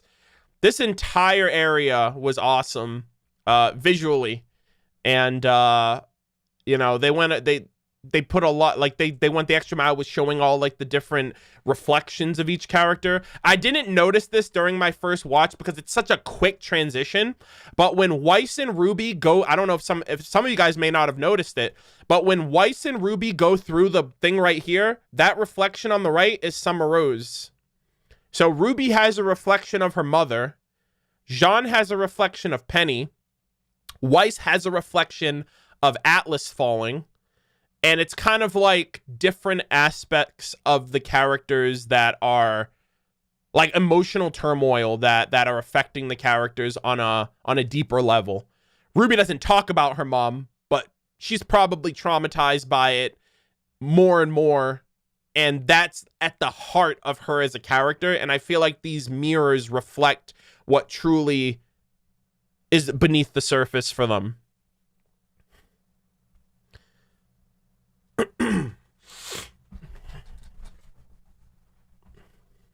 Oh my gosh, Cal.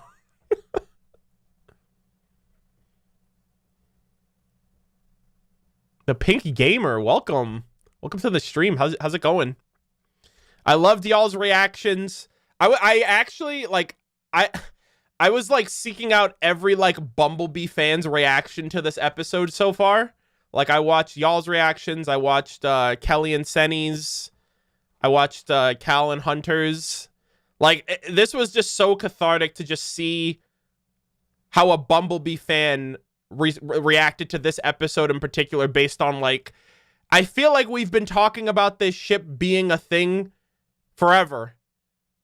And even though it's confirmed, it still feels like we're going to be talking about this Bumblebee ship forever. Even after it happened. Oh my gosh, Sonny, how are you? Oh my god. How have you been? Thanks for stopping by the stream. Gosh, it's been so long. Yeah, the bee's knees finally happened. Yeah, long time no see. I know.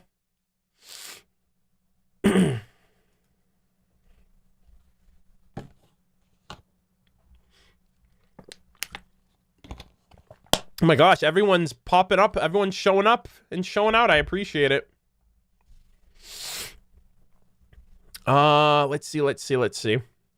But yeah, so overall, I love the location. I thought, again, Jaune reflecting on Penny, that's a big deal for him. He had to make a difficult call during Volume 8. Weiss losing her entire kingdom, her family, her way of life, her past, like everything that, like her home, like all of that is gone.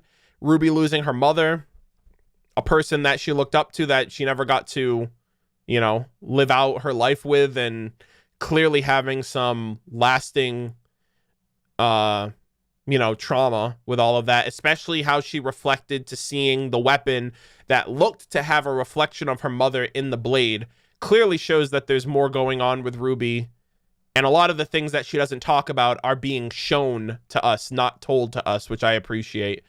And how they decide to go on from here. I did not think, I don't know if anyone else can say differently, but I did not think we'd be getting any Summer Rose stuff this volume. Like, we got the weapon, we got the reflection of her, we got, like, the reflection in the mirror here, the reflection in the blade, if I'm assuming that that's her. I did not, like, you know, Summer Rose fans did not think that this would be happening at all. And yeah, I don't know. It's been really great to just see all of this stuff come together. So from this transition, we find out that the story is not exactly the way that it was written, and you know, most fairy tales, like I said, aren't. There's a lot of truth that is kind of hidden beneath the surface. Hunter was, but she was always coping. Hey, well, Hunter made out like a bandit. All right. So we get the full story. Well, the story with an asterisk, okay? This is from Jaune's perspective, all right? This will never be the full thing because we don't know how influenced Jaune is with his mental state. We don't know if we can take everything he says with 100% certainty. The only person that knows how things really happened was Alex and Lewis. And they are not around at the moment, so we're kind of just grasping at straws right now until something gives. So I did want to talk about this specific scene. Thank you guys for the reminder. I am going to follow up on that right now before I forget. So before I get into anything else, I would like to say, and I would like to re-emphasize that the characters in the show do not ask very good questions. Because the first thing that Jaune should have asked these two, and maybe he asked it, but he hasn't revealed it yet. I want to know how Alex and Lewis got to the Ever After. Because the way that Team RWBY and company made it here is so wildly unbelievable to have happened twice that it makes me curious more than anything. I don't even care that they got here. it's more fascinating to me how they got here. And the only thing I can think of is that, so you guys know how like the schools all have a vault inside of them that house the relics. And like the relics seemed to have existed, and Espen had to go and find them after the god of light created them.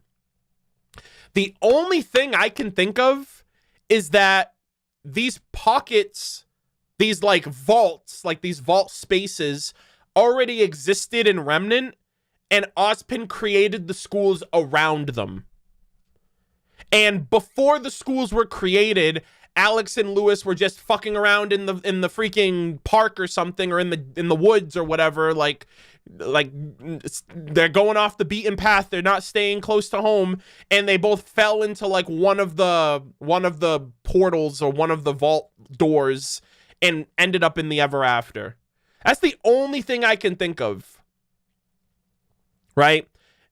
And another thing too, to kind of follow up on that, is Alex and Lewis, their names are not colors. And we talked about this when the volume first started, because Alex's name doesn't mean a color. At least I don't think so. Alex and Lewis in particular. But Alex and Lewis's names predate the color rule that was established after the Great War, which took place 80 years ago from present-day Remnant. Which means that the schools, I don't believe the schools were created at that time. The schools weren't created until after the Great War came to an end.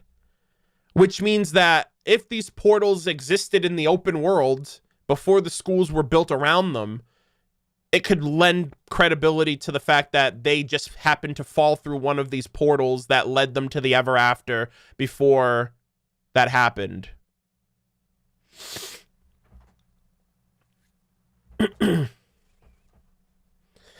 I don't care how they got there. I just hope that it was that it is explained. Yeah, exactly. Like for me, it's a little bit of both. Like my mind will not let me rest on this until I find out, until we learn more, because it's like Team RWBY didn't just fall through a freaking, like one of those freaking Looney Tunes moments where you fall through like one of those, what is it? I think it's like a Tom and Jerry moment where like they had like those pitfalls that they put on the floor like as like a joke, but then the character actually falls through it, like some cartoon logic. Like I don't want it to just be like, that's not what Team RWBY did.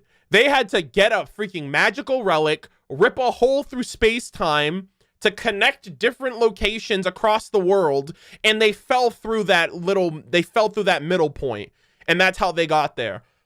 Things were not as sophisticated with Alex and her brother, but they still ended up in the same spot. So that is fascinating to me, that they didn't do it the same way that Team RWBY did it, but they still ended up in the same spot.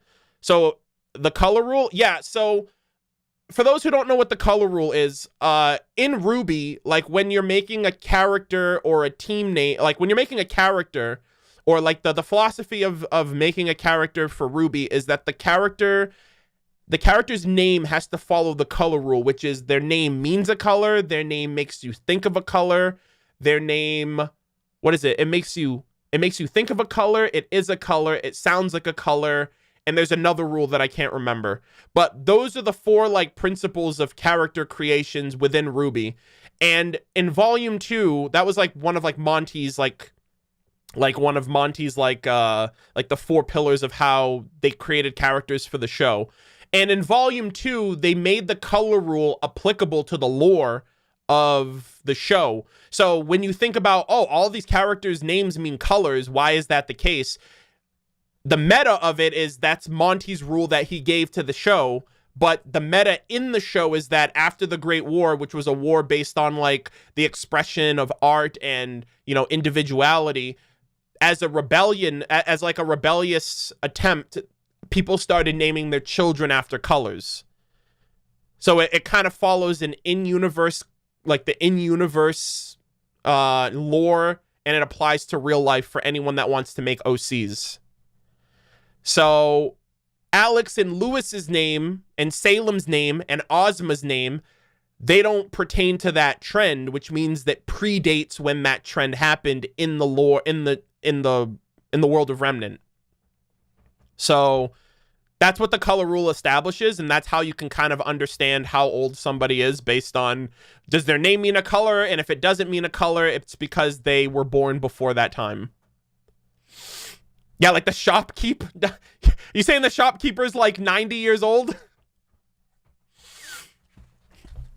I mean, 80 years is pretty much everyone within the current timeline, unless you're literally like a 90-year-old senior citizen who was fighting in the war. I think it doesn't apply to you. Can you prove he's not? I mean, his name is Shopkeep. It's what's on his, it's on his name tag or whatever. I don't know. But yeah, like Jaune means yellow in French. Blake means black, All the characters, first name or last name. It doesn't even have to translate directly. Like I said, it translates to a color. It means a color. It makes you think of a color. It sounds like a color, etc., etc.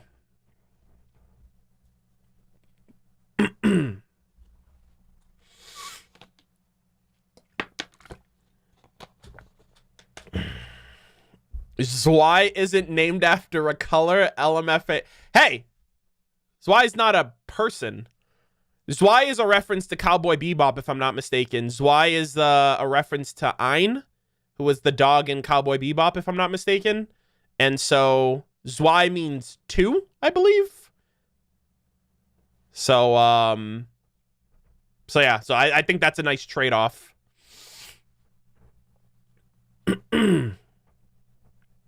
But, yeah, so to go back to the story here, again, I wanted to just get that little ramble out of the way because that's something that I was thinking on.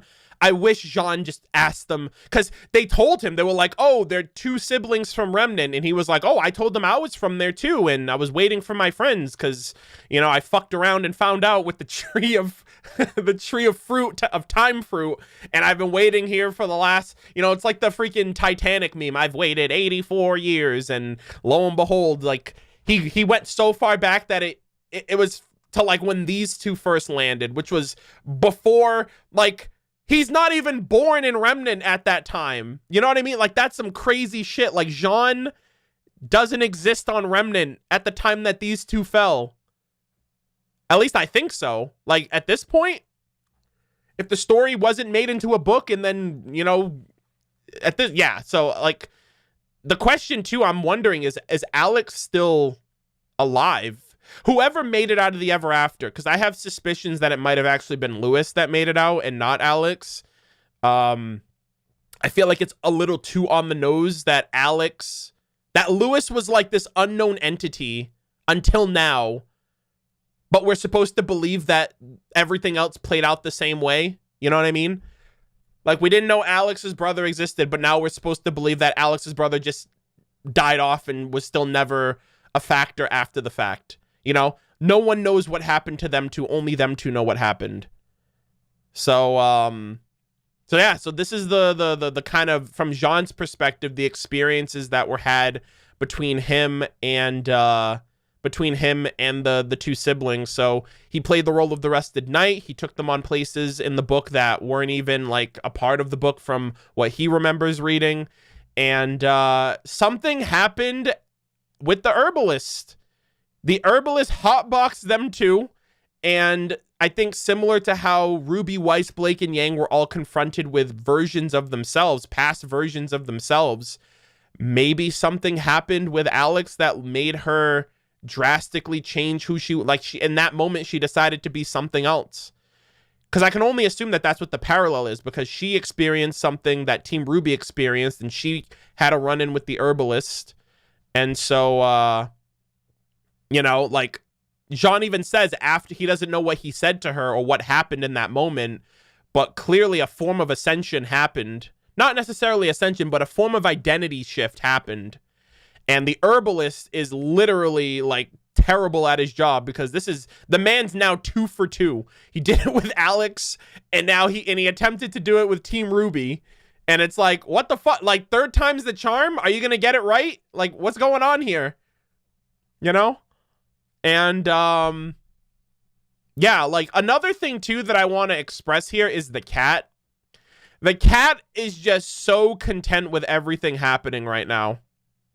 Like, The cat was just kind of living their life, but look at the bottom left shot. He is so happy that shit is going terribly. He's got a big shit-eating grin on his face. And he shows up when Alex is about to freaking, like, when Alex makes off with like, after poisoning Jaune. And I'm just like, cat, you're the only constant in both of these stories, which means you know more than you're, like, you know what I mean? Like, it's like, what are you doing? You know? It's also interesting because the cat was in the room with them in the herbalist. But what Jaune implies here is that the same thing that happened to Team RWBY happened to Alex, but the cat didn't interfere this time.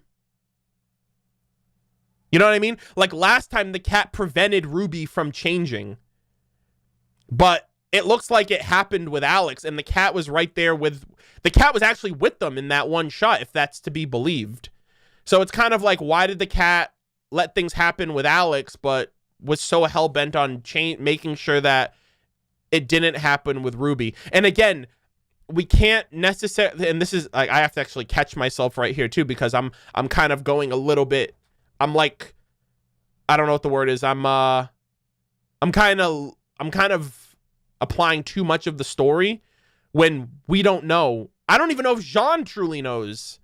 And so even this story that's told to us isn't, we can't take it for what it is. You know? I just really don't know if, how, or when the truth is going to be revealed. But, like, I do like how for as long as the show's been going, or rather, sorry, for as long as this volume has been going, they've done a really good job at show don't tell. Even with the visuals here, it like they're painting the story for us. And this was basically what I was hoping we would get. I was like, how are they going to tell us the story of Alex and all of this other stuff? But in one episode, they gave us Jaune's backstory. They gave us, like, the explanation of Jaune. They gave us Alex and Lewis's, like, I guess, origin points and, like, everything that mattered with how they got here and how they experienced the ever after. They gave us Bumblebee, and they're setting up for, you know, for things with RWBY and company in the next episode. So, like, with a 20-minute episode, it felt a little expedited, I will admit, unfortunately, but these are the things that I really wanted them to make sure that they got a chance to say, and the fact that they got to say it was it kind of it brought me down a little bit. It kind of quelled some of my anxiety in it and worries for, like, how are they going to get everything out in a way that feels conclusive, because I feel like the Ever After is going to be a one and done volume. I think it's too suspicious that Jaune is walking with them and yet doesn't go into the herbalist shop himself. I feel like he saw something too, but they argued about it.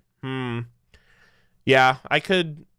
Well, the thing too is, like, he says that he doesn't know what the herbalist said to her. Like, he assumes the herbalist convinced her somehow, but he doesn't know how that process works. He also said the same thing about the cat. He was like, I found out about the cat's role after he came back for me, but he was like, the cat convinces them somehow. So he doesn't really see how these identity changes happen or occur. But, like, why did he leave them? I don't know. You know what I mean? Like, I have no clue. It's just like, it's inconsistent. I agree. And so again, I feel like that's a way, that's another thing to like, not necessarily take his story as wholeheartedly as he wants you to, because he might be compromised and he doesn't know it. He found 2 kids and left them with a sketchy stranger. LOL. I mean, at the end of the day, Alex, from what he expressed, Alex is the type of person that does what she wants when she wants, and, you know, they're not his responsibility. I want to know more about Lewis. I also want to say that Lewis is I think Lewis, outside of maybe Fox, but for me at least, Lewis is the first character that I've ever considered cosplaying for. Like, I feel like I could pull off a really good Lewis cosplay. He's got the glasses. I like his getup. Like, he actually has some really, like dope threads. And, yeah, I just really like his design. You'd have to shave. Well, I'll do an aged up. I'll do an aged up Lewis. He's like, I'm Lewis after I survived and made it out of the ever after and wrote a book about my sister. See, because that's the thing.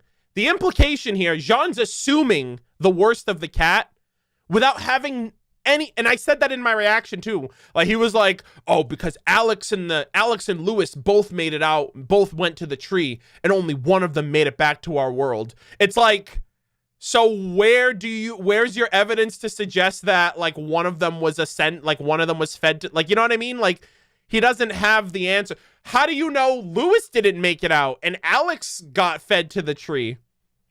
You know what I mean? It's sus. It's sus, dude. And, like, what I'm curious about is who is going to give us the full story? Because if one of them made it back, one of them didn't. And if one of them didn't make it back, where are they now? And if they ascended, who are they now? You know? I talked about it in the last episode, or like the last episode that the Jabberwock... Yeah, I think it was the last episode that the Jabberwocker was in. And I suggested that maybe Alex was the Jabberwocker. Or now I'm suggesting, like, is the Jabberwocker really important? Or is the why is the Jabberwocker a thing anyway? If people are just, if it's that easy to re-assimilate somebody to a new role or a new purpose, what's the purpose of death in the ever after to begin with? You know what I mean? But, yeah, I know, Cal. Alex is the rabbit. Okay, if Alex is the rabbit, you can have the last laugh, okay? But, like, Juniper's just been kind of there. Just kind of chilling the whole time. Not really weighing in. Not really making it seem like they know something more than they actually do.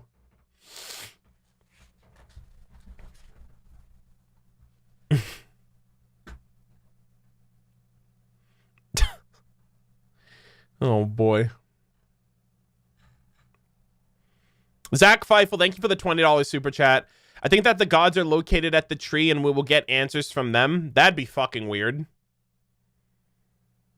The gods are in one episode 3 volumes ago, 5 years ago, and now they're here to give us all of our answers? Nah, I don't think so. They would have to have been like some type of foreshadowing for that. I think whatever's at the tree or whoever's at the tree is maybe an ascended version of who Alex or Lewis is, whoever didn't make it out. I'm more willing to accept that than it's one of the gods just freaking having a vacation day. I will also accept Ciel Soleil being there too. Those are the only things I will accept. Alex has curly hair. Alex has curly hair. Alex has curly hair, so basically that means she can't do anything wrong.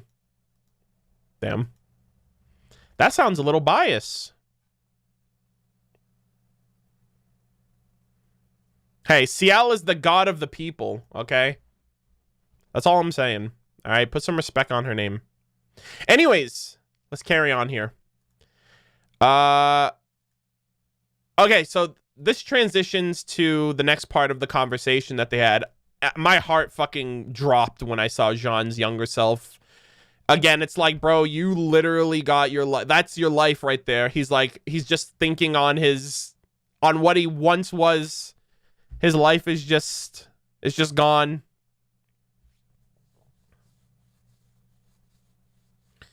And it's so tragic, man. It's so tragic. It's just kind of like, damn, bro. Like, I don't ever think we're going to get I don't think we're ever going to get Vomit Boy again.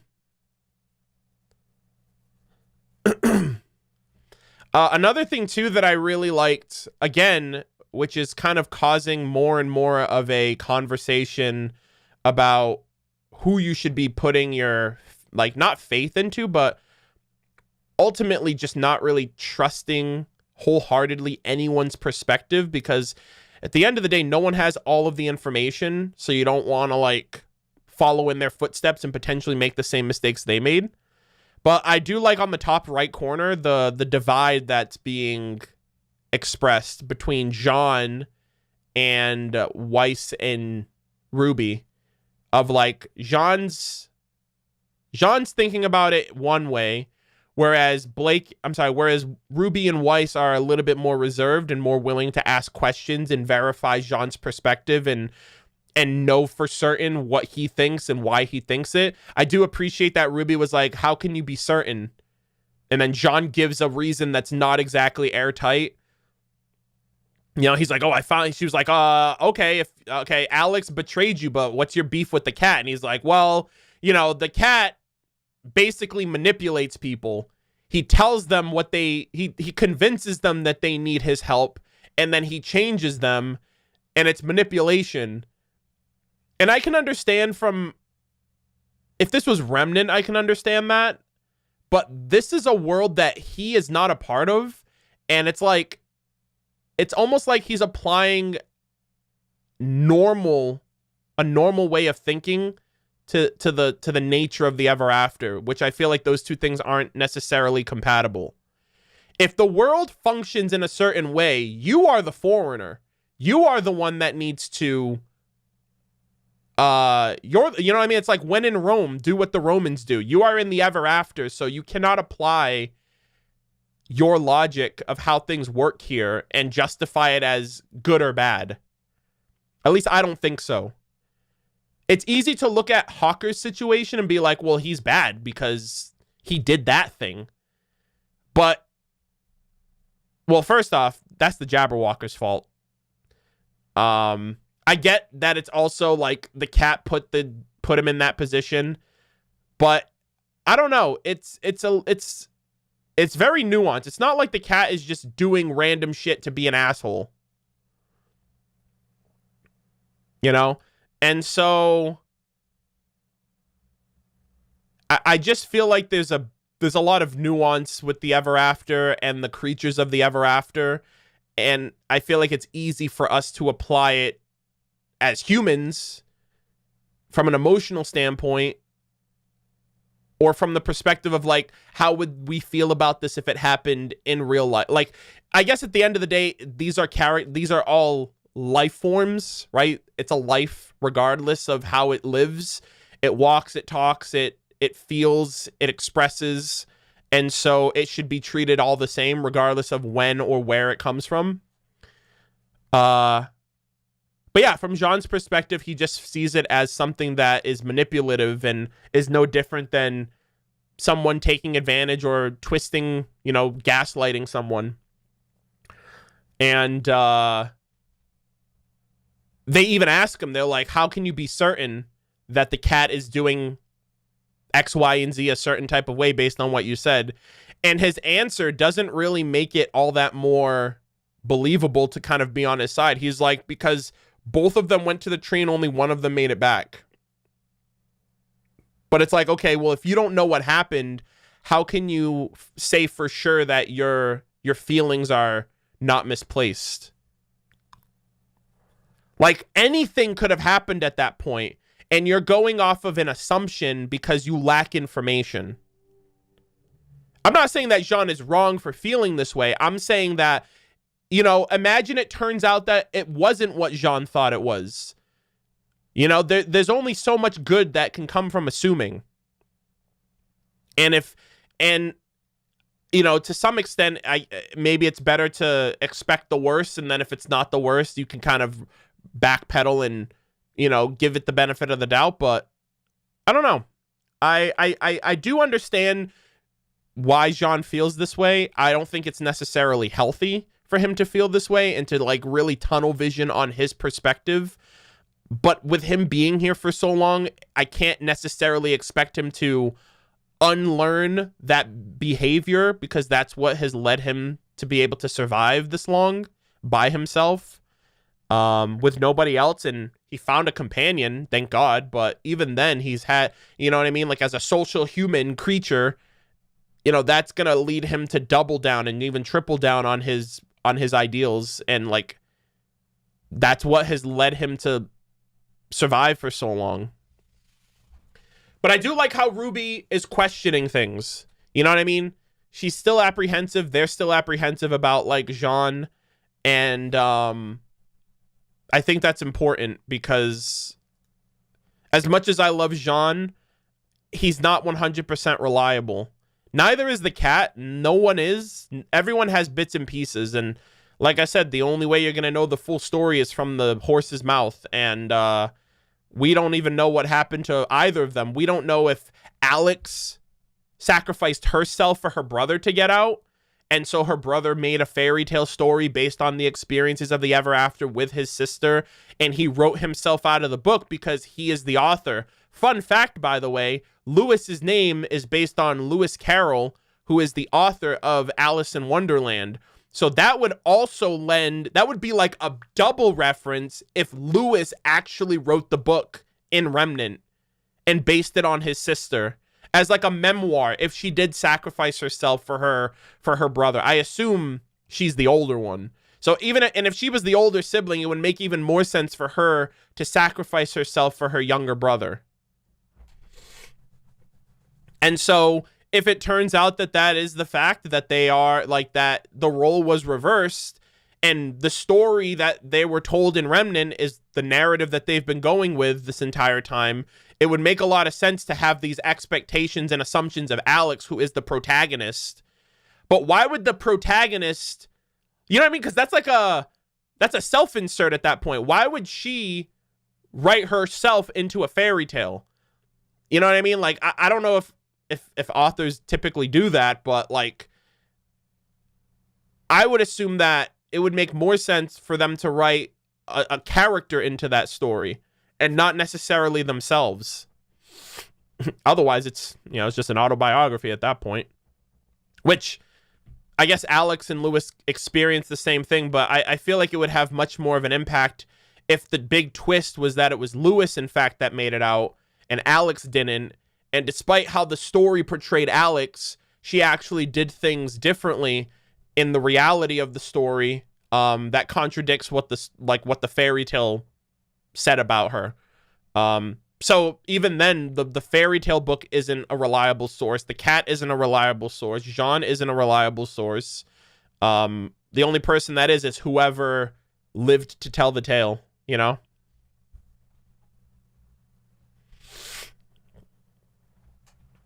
How did she write the story, Arnold? Here's another thing, too. That's a big assumption. Weiss made that claim a couple of episodes ago, but I ask you this. How does Weiss know? That's an assumption that Weiss had to have made. She had to have made the assumption that Alex wrote the book herself, because there's no confirmation that that's even true. So even the basis of the base of that argument is an assumption that she wrote the book, and then everyone just runs with that narrative. But like, nothing has been confirmed to us. Everything has just been kind of like speculation and assumptions.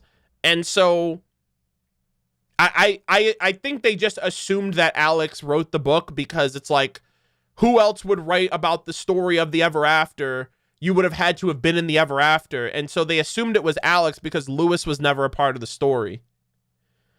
You know? Unless the author's name, even then, the author could have just been lying. You know, if it was Lewis, what if Lewis just said a story written by Alex, whatever, you know?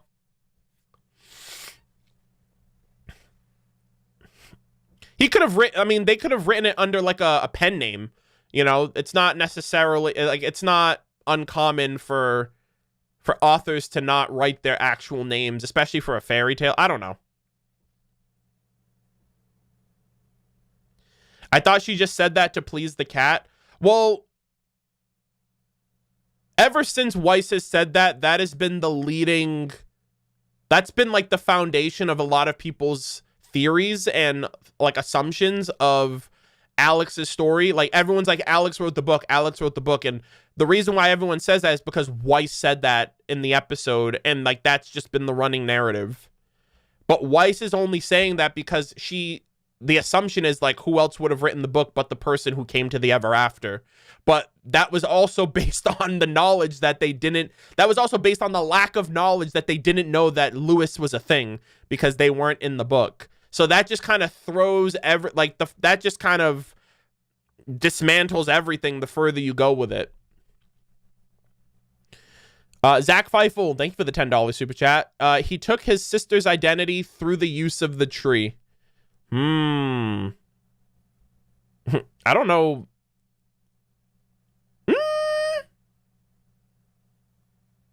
The thing is too, like, does he have that choice? Does anyone have a choice of whose identity they take? Also, the only thing that Jean assumed that you have to make a sacrifice to the tree in order for others to leave.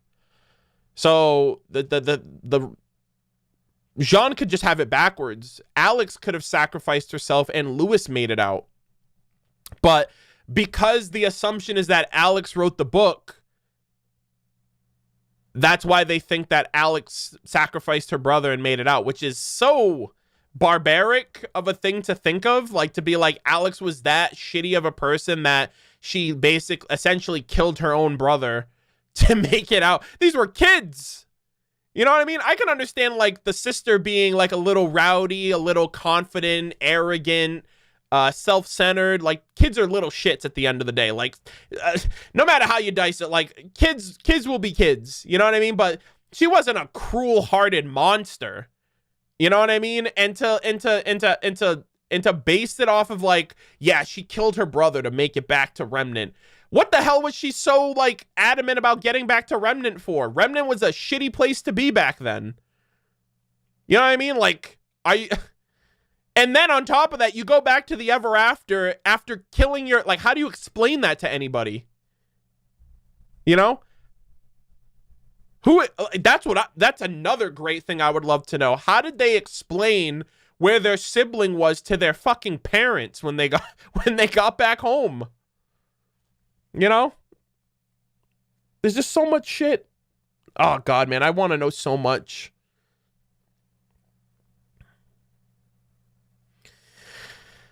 Ah, man. But yeah, there's just so many things to think about and ponder with this scene in particular. And I really hope we continue to get more with every episode. I want to learn a little bit more about Alex, a little bit more about Lewis. Neo is overdue. I cannot believe in the 6 episodes we've gotten like a minute of Neo with the last with episode 3 with her semblance, and then like we know she's doing stuff with her semblance or like her crazy ever after abilities, but like, bro, you got 3 episodes. You have 3 episodes left. So sorry, 4 episodes left. 7, 8, 9, and 10. And it's like, bro, like, I don't know, man. Yeah, I counted wrong. I was counting after 6, I was counting 8, 9, 10 from 7, but 7 hasn't come out yet. Yeah. And so I'm expecting them to do an episode based on like aspects of Roman Holiday, because like that's the, no offense, but that's like the only relevance that Neo has had with the plot of the show since her inception. You know, they made it, they kind of focused in on it after volume 5, but no, volume 6, sorry, after volume 6. But I don't know. I really don't know how things are going to shape up with Neo, especially with her being so pivotal to the intro. Like, it's like, clearly we got to get something.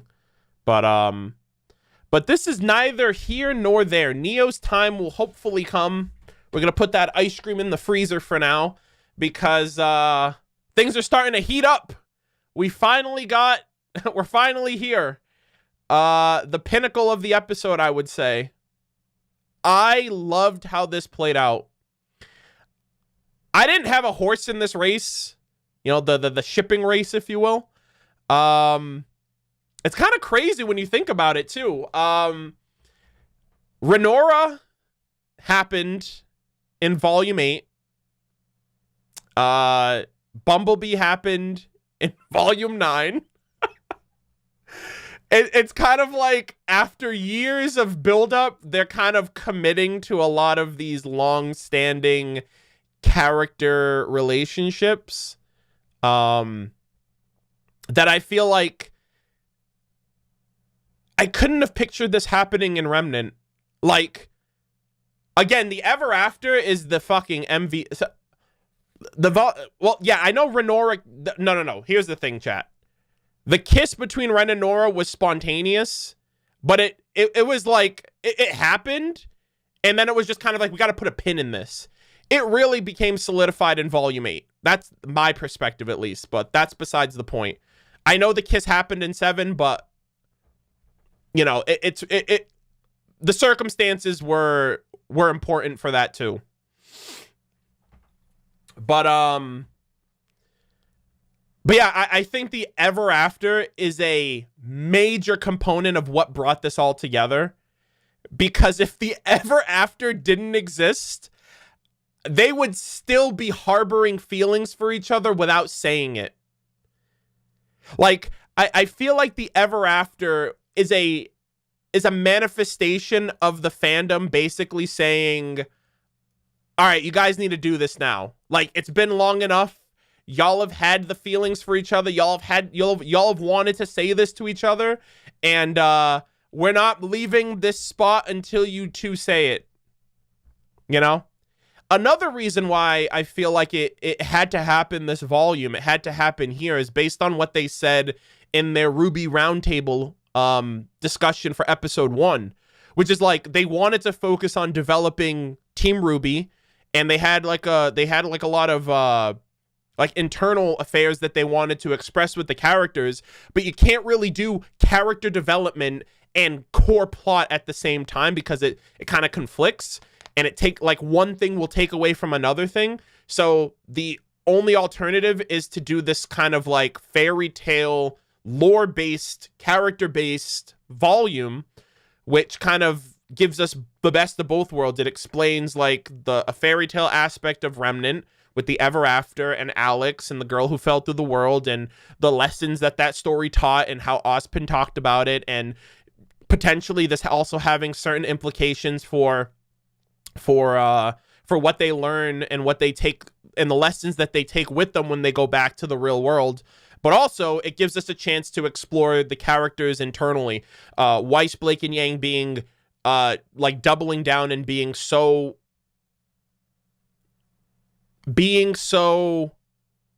sure of themselves. RWBY not being so sure of herself. Kind of, I would say, what's the word I'm looking for? I feel like this volume is an attempt at rectifying some of RWBY's latent growth because of the fact that she seems so static that like she's needed that dynamic push. And after something like Atlas, it would be so hard to believe that RWBY would not be shaken up by everything and would still charge into Vacuo guns a-blazing as if nothing happened, as if Penny didn't just die, as if they didn't just freaking see the kingdom like fall underwater and be submerged and lost 2 relics, you know? They really needed to what's the word I'm looking for? They really needed to reset. And I feel like the Ever After was the only opportunity that we were going to get a moment of respite. Like, things are still happening upstairs in Remnant, but for these characters, they needed this respite of just like resetting, rediscovering themselves. So that way when they go back into Vacuo, we don't have to worry about, oh, well, how are they just kind of carrying on like nothing ever happened? You know what I mean? Another thing too is I will say though,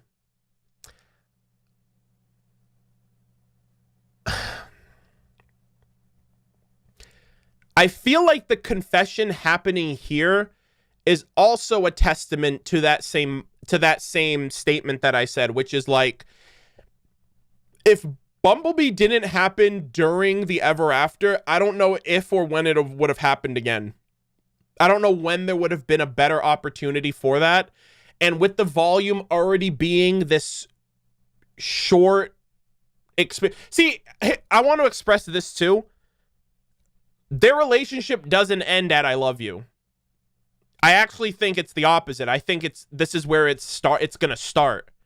So I don't want it to seem like it had to be every single possible thing, and it had to be perfect, and it had to be right, because this is it and nothing else is going to come of it.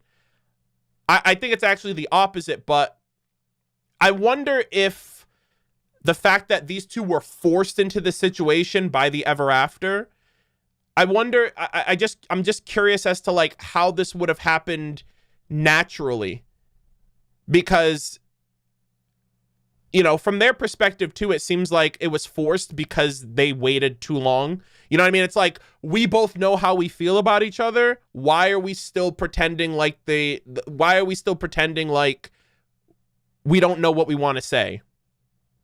You know what I mean? So the Ever After, it kind of works like meta, in terms of like meta, it kind of works as like, just say it already, just get it over with. But also from a writing perspective, we have no idea where else we're going to put this in the plot, so we have to do it here. So it kind of works on, like, it applies both ways. Some people might feel like it's a little shoehorned in, like it was kind of put here, and it kind of was. But I feel like if it didn't, like, I don't think that there would have been a moment like this during Vacuo, with Atlas just being destroyed and Vacuo being assaulted, Tyrion and freaking Mercury already on foot, getting established, Team Coffee, Team Sun. You're basically restarting like a new arc all over again. And it's like, we already know how like things are going to be developing. So I don't know. I feel like it really had to happen in the Ever After.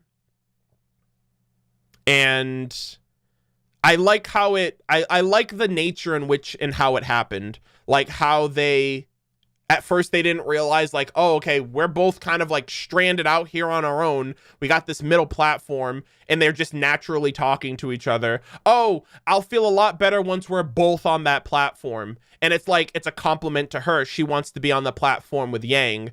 And I just like how they started figuring it out. Like, I had figured it out at that point, but it was just such a wholesome moment.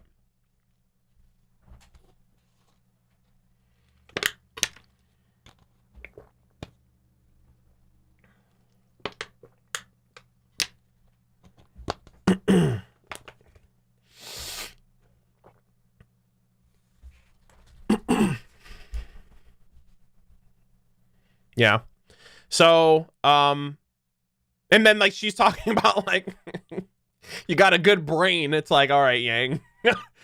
First time flirting with someone I see.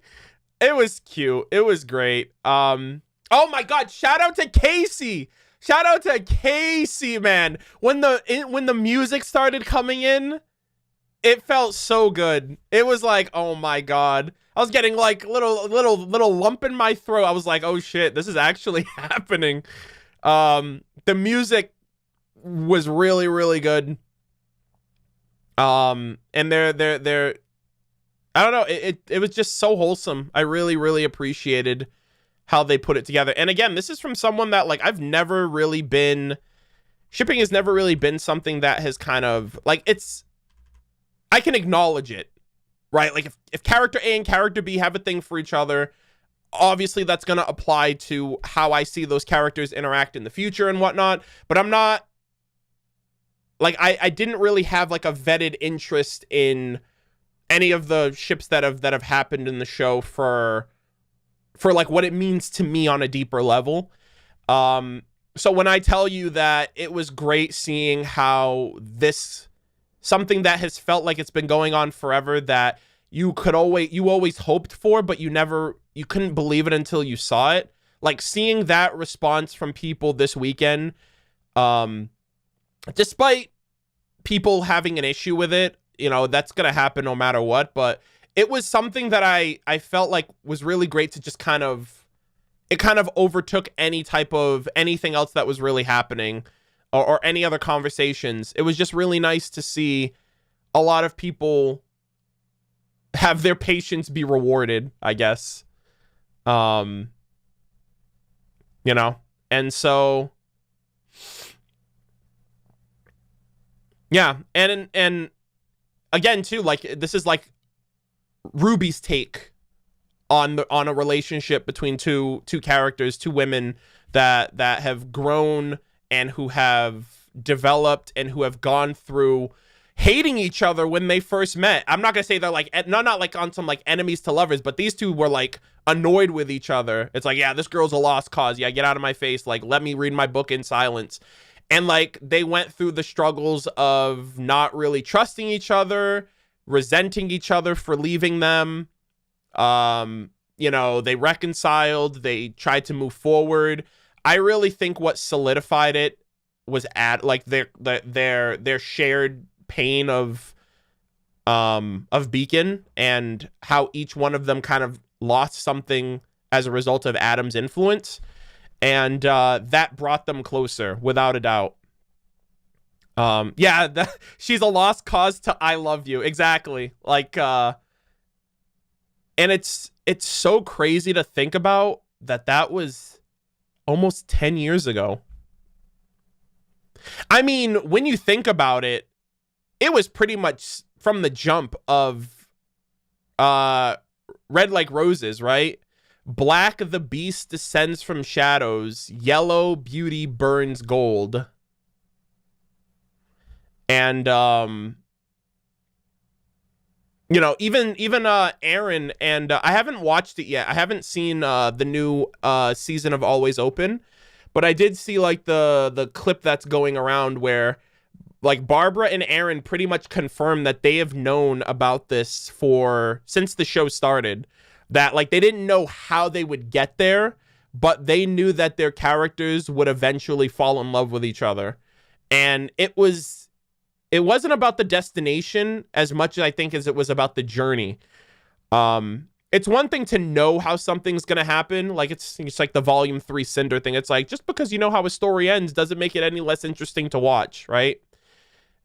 And I will also say that, that they definitely fanned the, not fanned the flame, I don't think that's the right word, but like they definitely pushed that with like how they reacted and how they responded to certain things regarding the ship, because they could also be a fan of the thing that they're working on. I don't think there's anything wrong with that necessarily, but yeah, like there've been countless clips from RTX where they're just basically like feeding into the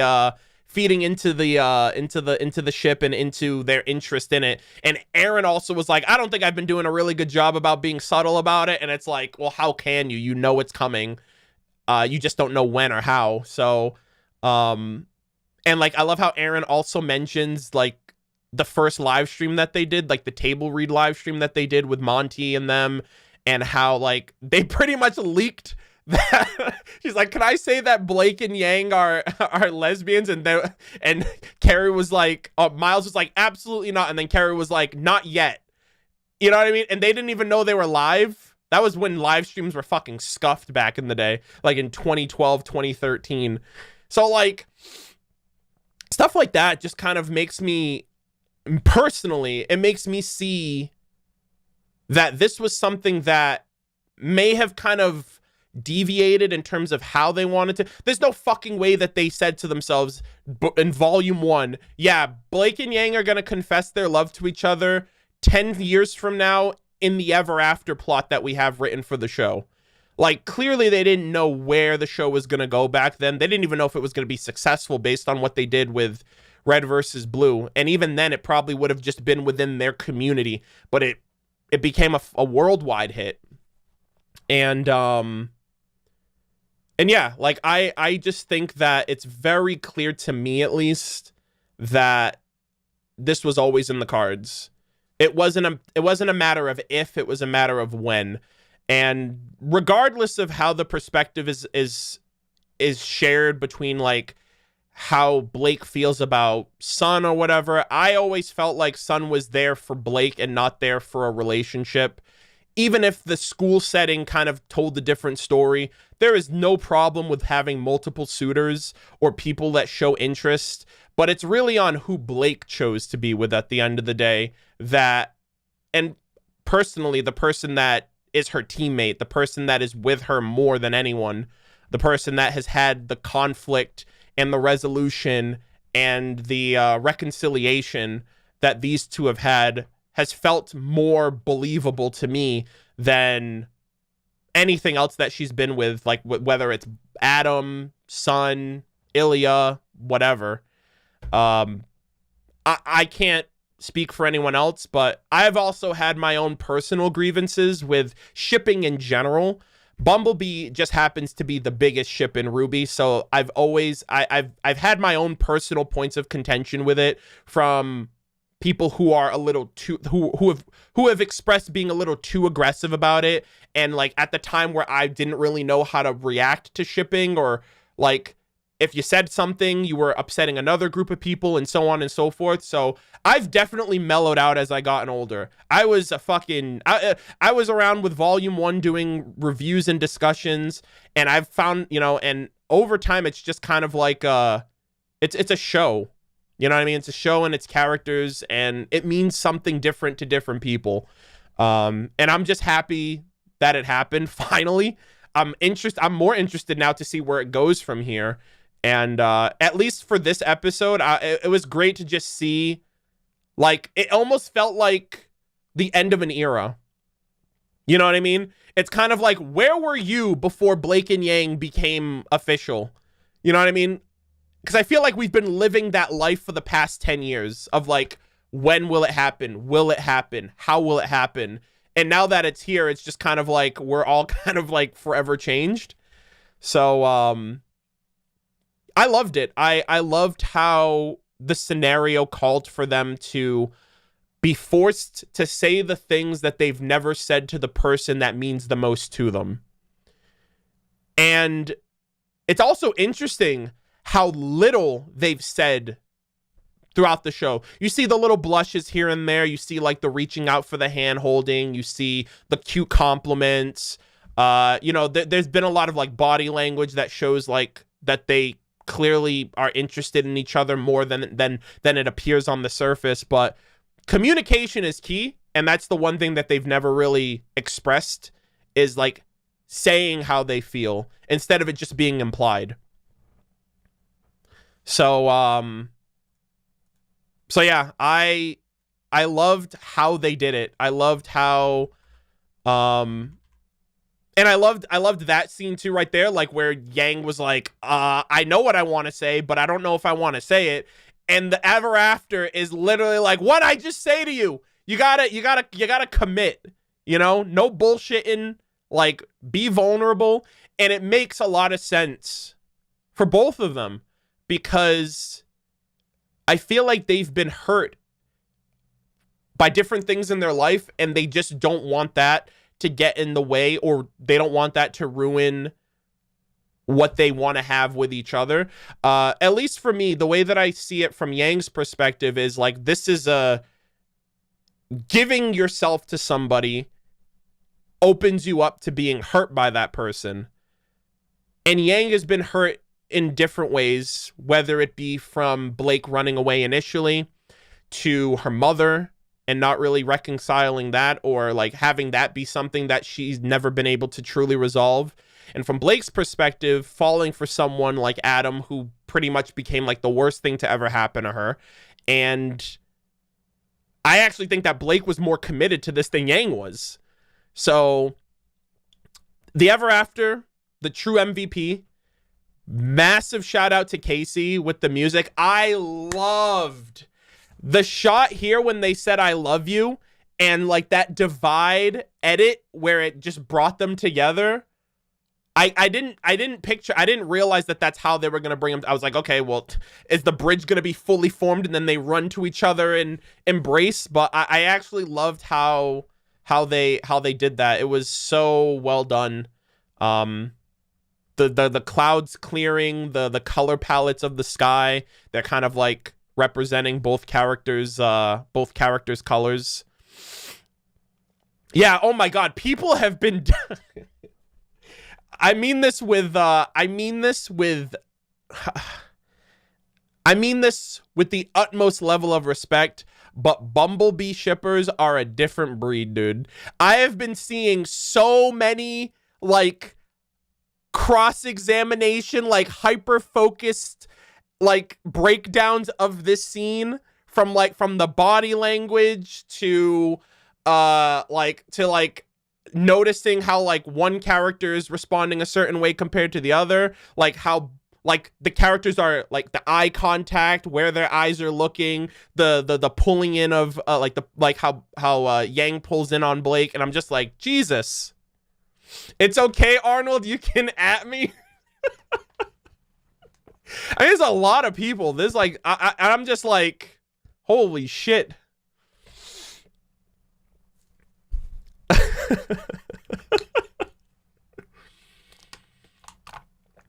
I just hope that it was everything those people wanted it to be.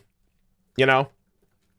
It's very easy to build up something in your head that will never truly live up to it once it happens, like building up hype to the point where it's unattainable.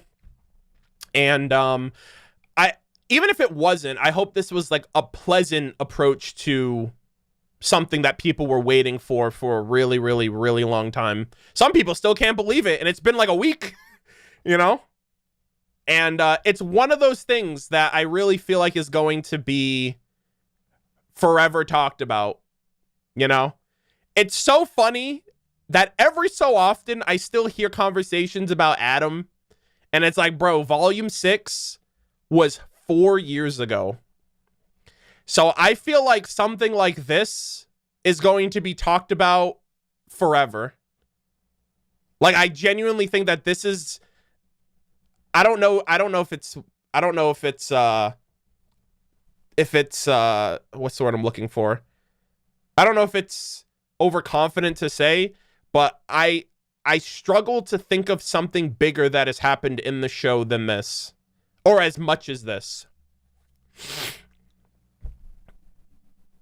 Because, like, we eventually get answers over the years, but this is something that it's taken 10 years to get an answer to, whereas everything else that in the show that has existed up to this point has been waited on and then answered before this. So this is like the biggest payoff, patient waiting game that the show has delivered on, and as a result, I don't think anything will ever reach that point unless we get something now, like unless Summer Rose we're gonna get the Summer Rose reveal 10 years from now, you know?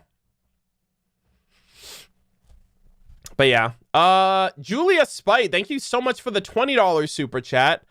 I was never really a Bumblebee shipper before, but this really convinced me. They're so cute together. I just wish they didn't get so much hate. We all love the show and the characters, so why can't we all just get along? It's, you know, I ask myself that every so often. Whenever, it's crazy how something that does bring us all together also is something that causes more problems than it should.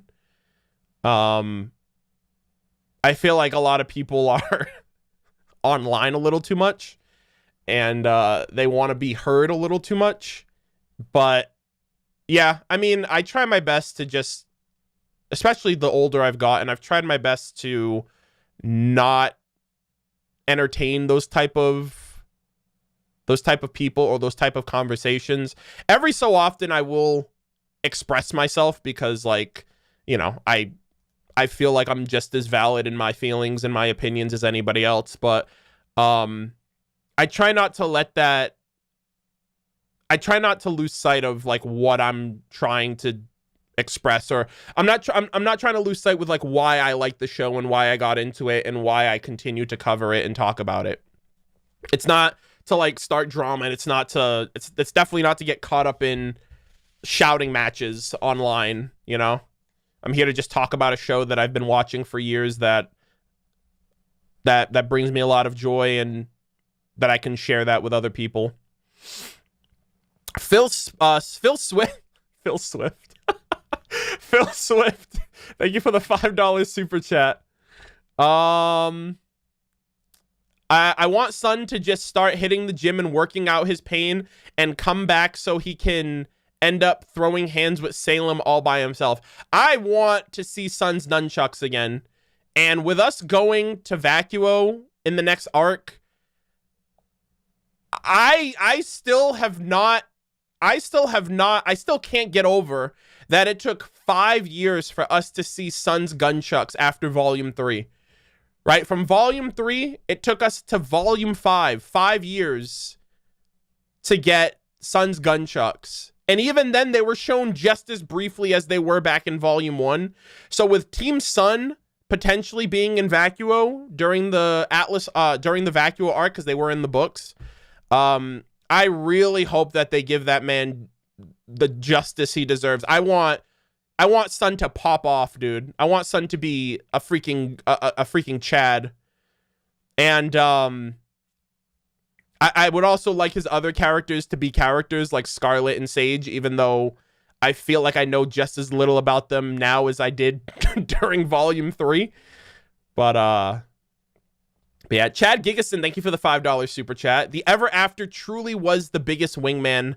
That's what I'm saying. Like, I feel like the Ever After is a character in and of itself. Romulo Villatoro. I'm sorry if I butchered your name. I apologize. Thank you for the $10 super chat. Appreciate it. I hope we can see in the next episode. I hope we get to see in the next episode about Jaune and RWBY's depression. Her older sister hasn't noticed RWBY acting different. No, I think she actually has. She literally just called RWBY out for thinking like Ironwood not too long ago. And she was like, you don't believe that. And to be fair, the characters have attempted to reach out to RWBY multiple times throughout the volume, and RWBY just shuts them down. So at least from that perspective, like, they can only do so much. RWBY has to meet them halfway. But RWBY, I think that's the point. I think the point is RWBY is still trying to put on the same type of mask and the same type of bravado that she always has, and it's slowly but surely unraveling, and it's not working out. And it's gonna reach a point where it's going to blow back in her face, and it's just going to prove that that's not how you handle. That's not a healthy way to handle your feelings and handle your emotions. And you know, there's only so much they can do for her. You can only, you know, you can lead a horse to water, but you can't force it to drink.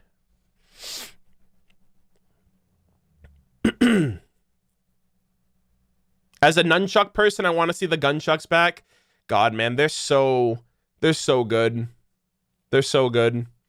The fights per volume have been really entertaining. Like, I really liked Penny versus the Aesops, Ironwood versus Watts. Like, I have no question that the fight sequences won't be entertaining. It's just that, like, I want the fight scenes that I want. You know what I mean? Like, I want Sun to be in a fight. I want, you know, I want Sun to have a fight sequence. I would like Sage or Scarlet to be able to express more of themselves outside of what they did in the Vital Festival tournament. Team Coffee has gotten their pop-off moments from time to time. Volume 2 was kind of lackluster. Like, Volume 2, they felt pretty OP. They were fighting basic-ass Grim anyway. Volume 3 was great. Coco and Yatsuhashi versus Emerald and Mercury is one of my favorite fights in Volume 3. And that was just two of them. Like, Coco and Yatsu were really awesome in that fight. Fox, we only have ever seen Fox fight in Volume 2. And Velvet has only expressed herself through the Volume 3 sequence with her weapon. But I feel like they all have a lot of potential, especially next vol, especially with the Vacuo arc. And I hope Vacuo is just as long as Atlas. Like, I don't like these one volume quips. Like, I don't want another Mistral situation where we were in the kingdom of Mistral. We were in the school, like we were in the kingdom, like the school of, like the city of Mistral, and then we were out of there in the same volume. I really don't want that again. And I really am glad that Atlas was 2 volumes, because we got a sense of Mantle and Atlas, and it felt pretty flushed out. And so I really want Vacuo to have that same amount of time and effort put into it moving forward. I don't know what an atom is, but it sounds needy. Oh boy. Thank you for the super chat, Oathkeeper Roxas. I appreciate that. Zach Feifel, thank you for the $10 super chat. End of volume theory. Ruby leaves the Ever After going through the Vacuo vault and exits the school to see Vacuo engulfed in flames and grim. I would be really upset if they fast forwarded Vacuo. Like, I understand that time is passing in Remnant right now, but you also have to understand that Salem threw everything but the kitchen sink at Atlas. All of the Grim, her Whale Fortress, Hazel, Watts, Neo, Emerald, the only person she has is Cinder. And for as much of a dub as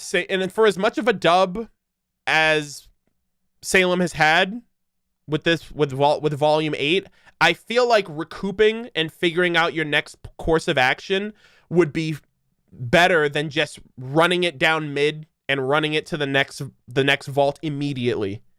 Especially since Vacuo is a lot more of a savage territory than Atlas.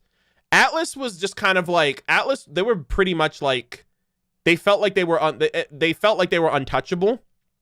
And like they had all of this military might, but they like the level of hubris just kind of like undid themselves, especially with Watts being able to like backdoor his way through all of that.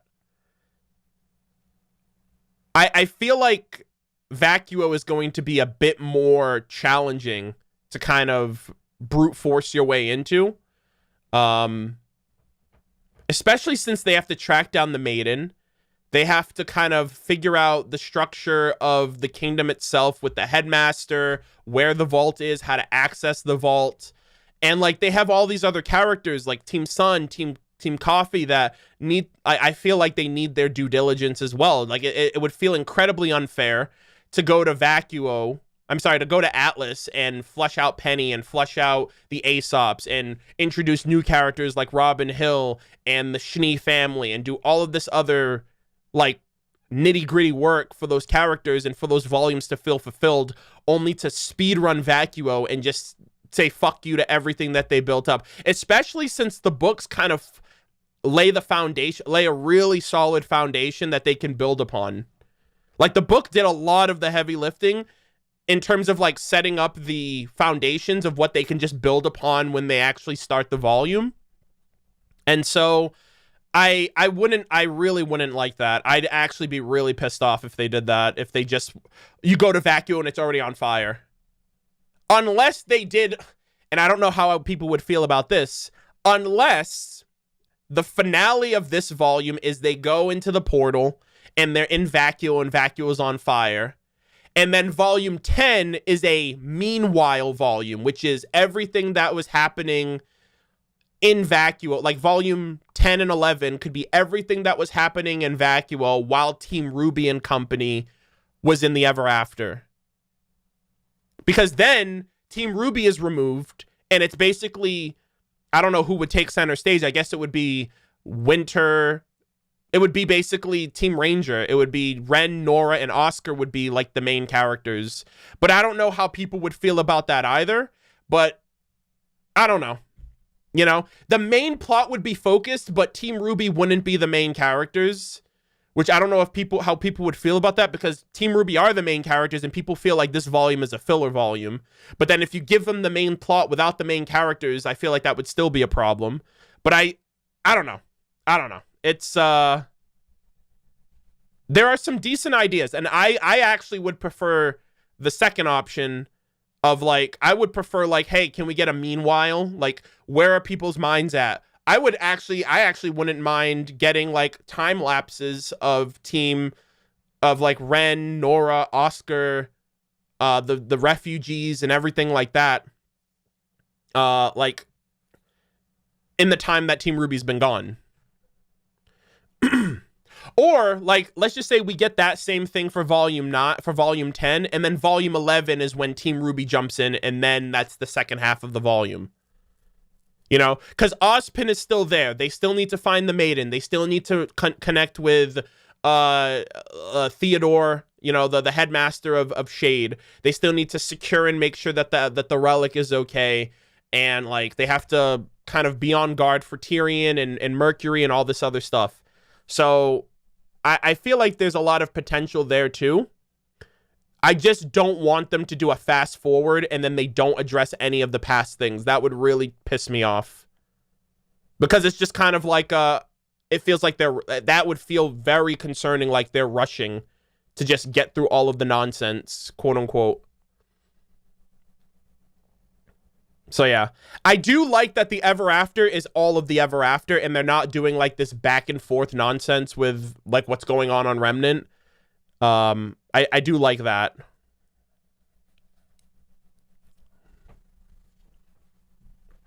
Yeah. I want to care about Vacuo for sure. Oh, and here's the funny thing too, chat, right? Vacuo is very close to Salem's headquarters. Like the dragon continent on the top left corner of the world map, which is like darkened out, that's basically where Salem's domain is, and it's right across the ocean from Vacuo, which is wild. So, like, I don't know how that confrontation is gonna go. Yeah, noisy neighbors, yeah. So, overall, very happy about Bumblebee. It's been a long time coming. I'm happy for everyone that has been looking forward to that. And, you know, at this point, it's just interesting to see how things are going. I feel like nothing's really going to change all that much. I really want, like, an epilogue. Like, I really want, like, a post-show, like, what happens to the characters, aged up a little bit, maybe, like, 5 years after the plot is done with Salem and Ozpin and the gods and the relics and all of that. So, like, once that whole thing is wrapped up, I really would like if they did, like, not like a whole volume, but maybe, like, an hour-long special of, like, an epilogue of the show after everything and where everybody is and what's going on with the characters once it's done. I'd really appreciate that. But yeah, so this goes back to the whole situation with the cat, where the cat is making the assumption that because they're not Afterans, they won't be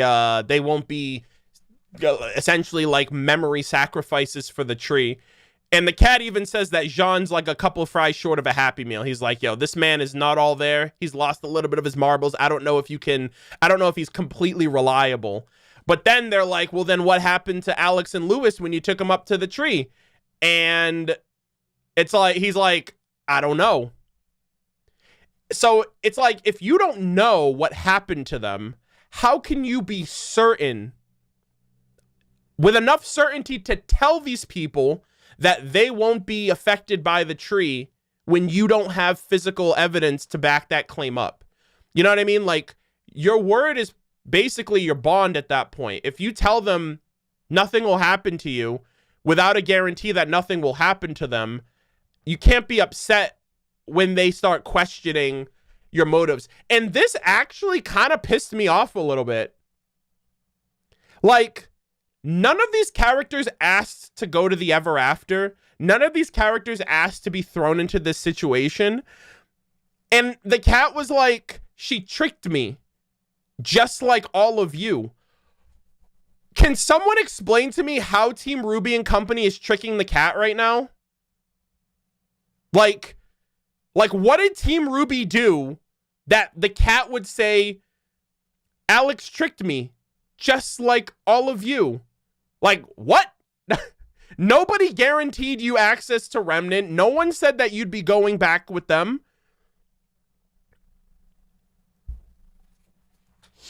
Blake suggested they lure the cat to the tree.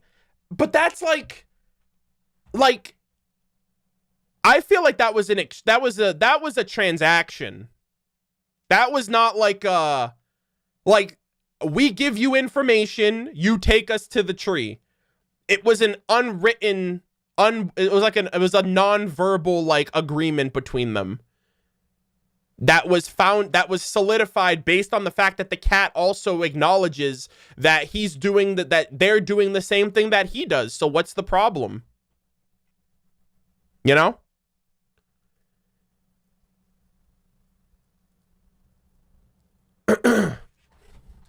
It's like, if you're doing what I'm doing, then we're kind of like on the up and up. You know? And so the cat was like, I now know what to do and what not to do. It's like, bro, we just want to go home. I don't understand why us asking you a couple of questions has led you. Like, we're not Alex. We didn't deceive you. We didn't promise you things. And maybe his assumption was that by helping Team RWBY, they would allow him to be able to go back with them. But now this confliction with Jaune and like this lack of information that they didn't know leads them to think that that's out of the cards for them, and that's what they truly want. And so he's trying to get something out of it as well. So I don't know how I feel about this. 'Cause like, is he manipulating them to get what he, like, is he trying to get them to the tree to fulfill his objective no matter what happens to them? You know, does he not understand what actually happens to people when they go there, and he's acting based on his nature, on his purpose, and he basically doesn't have that free will? I don't know. And I don't think it's cool to speculate, but it's something that, like, I feel like I'll just be going around in circles with my theories about that, because that's all we can do. We don't have any concrete information about the story or about what happens or anything like that. All we know is that the tree is the end of the story for Alex, and beyond that, we have no clue. And even in the intro, when they run up to the tree, they end up falling anyway, so I have no idea, like, they clearly are saving that for the very end.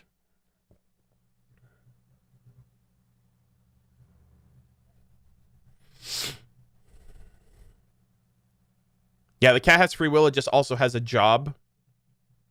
Yeah. Oh, man. Can you destroy the tree? Hey! They have that axe weapon in the freaking, in the blacksmith shop. Just go back there, RWBY grabs the axe, start chopping down that tree, dude. That's how you get home. And that's probably how you destroy the Ever After in the process. Oh, man. But yeah, there's fire involved, apparently. This was really funny, too. The fact that they were in the exact same spot. God knows how long they've been there, too, before Team RWBY and them got shifted back there by the cat. But, it's confirmed for all eyes to see. So finally, everyone's in on it. Everyone knows they got the reveal after 10 years, too. I love Little's response, like the gasp, like, oh my God, it actually happened. I feel like I've been waiting episodes for that. Little's only had to wait less than a season. Imagine that, dude. Imagine a new viewer watching RWBY for the first time and catching up for Volume 9. And instant gratification, bro. Instant gratification. They didn't have to wait 10 years for this shit. But also, you kind of missed out on the hype along the way. You missed out on a wacky ride. A crazy one at that. You missed out on copium. You missed out on hype. You missed out... Like, it's like the entire journey, you know? But, yeah, no one has to wait for it anymore. It's already, It's right there. Even Jaune had the same reaction Weiss did. He's like, I feel like I've been waiting forever for that. And it's like, yep, that's the fandom right there. But yeah. So transitioning from all of this, we need to talk about this real quick. Jaune lives in a paper house, and the man is on fire in the intro. This man literally lives in a paper mache village. And I'm like, how have you survived this entire time, my guy? Like, literally, it's held up with, like, paper and glue. I don't know who, I don't know how, but I really hope that Jaune does not get burned at the inside of his home. That's a little too on the nose right there. But, like, yeah. If you look up, if you go back to this scene, that's paper. Like, all of this is made of wood and paper. Like, the floor is paper. You see, like, freaking, like, construction paper on the freaking outside of the house. Yeah.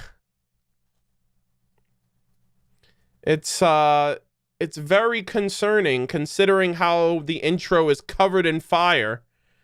And so is Jaune in the introduction. So, like, I'm just kind of curious of, like, what is this spelling out his demise? Is he gonna get trapped in his house surrounded by flames? Here's another thing, chat.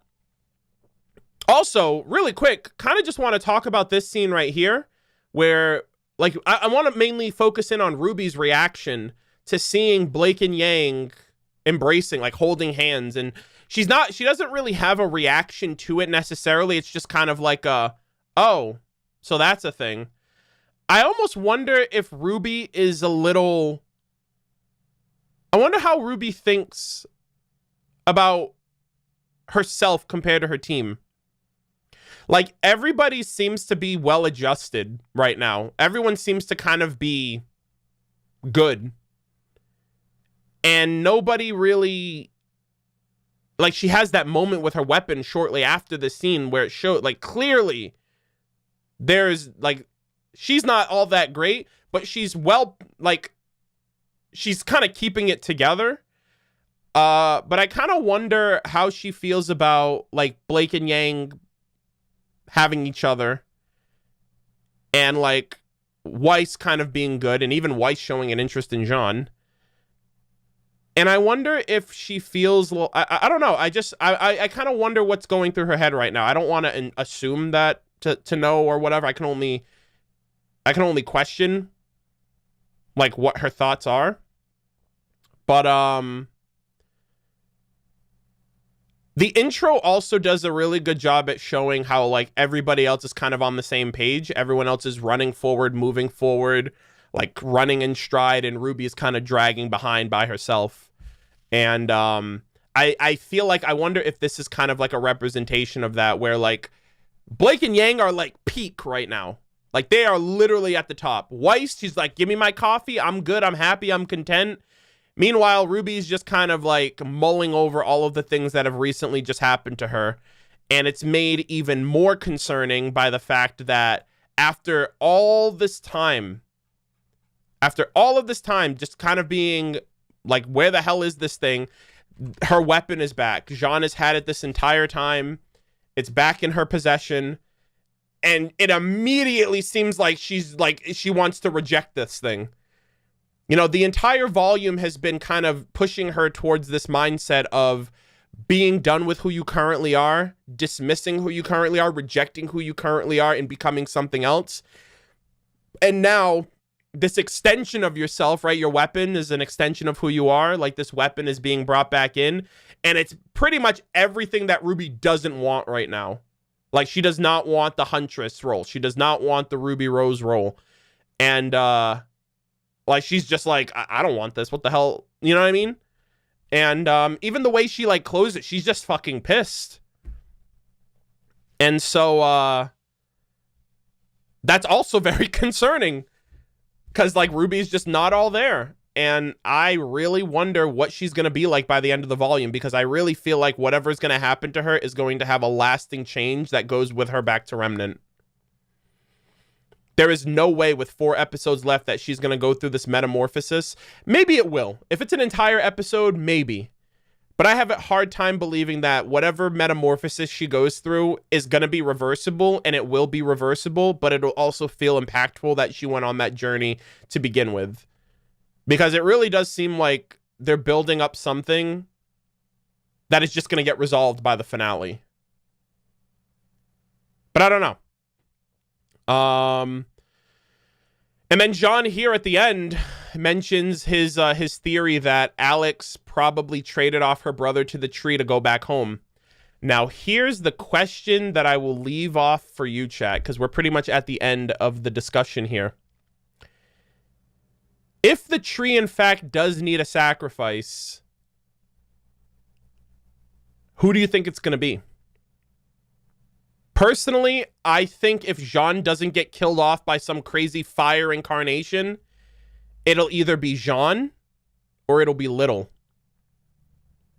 More so Little, because Little's entire purpose has been helping RWBY get home. She even said it to the they even said it to the blacksmith. They were like, you know, I'm RWBY's companion. I'm trying to help her get home, even though I don't know where that is or how to do it. But if there is a way for Little to make to ascend and basically lose everything, lose all of the experiences they just shared with RWBY and company to guarantee that RWBY gets to go home, I think that would be, it would be really sad, but like that is Little's purpose at the end of the day. And if Little succeeds, I think that's the best thing we can, I think that's the best case scenario over them, like, functionally, like in terms of the memories and the moments and the experiences, they are reassimilated. They are essentially repurposed. But I think for Little, I don't know. I feel like that could potentially be good enough. But that I also feel like that would be the straw that breaks the camel's back for RWBY. You know? I'm sorry, little one. Oh my god. Yeah.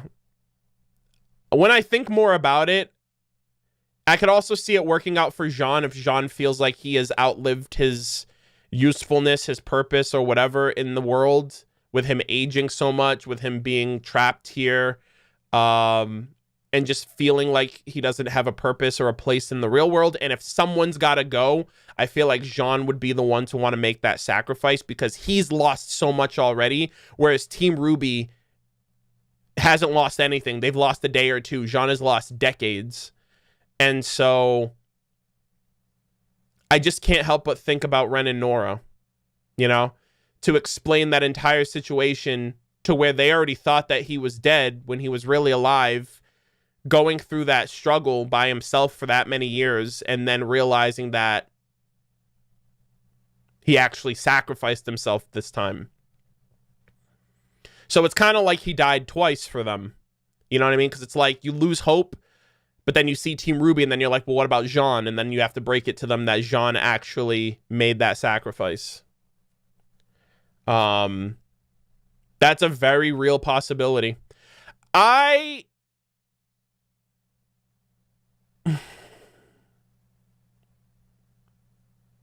could also kind of see Neo. The only reason I say Neo is because of that transitional point in the intro where you see Alex and then it transitions. I'm sorry, you see Neo and then it transitions to Alex in the exact same body structure or the same, like the same look. If she ascends, will she become a different person? Will she become the Alex of the Ever After? That's also very interesting too. Or I could also see Alex just being, I could also see Neo just being content to stay in the Ever After, not necessarily ascending for Team RWBY and company, but just being content and just carrying on her will. She's like, hey, go back to Remnant, give Cinder what for. But I also wonder if Neo would be okay with hanging up her ploy for revenge after what Cinder just did to her, you know?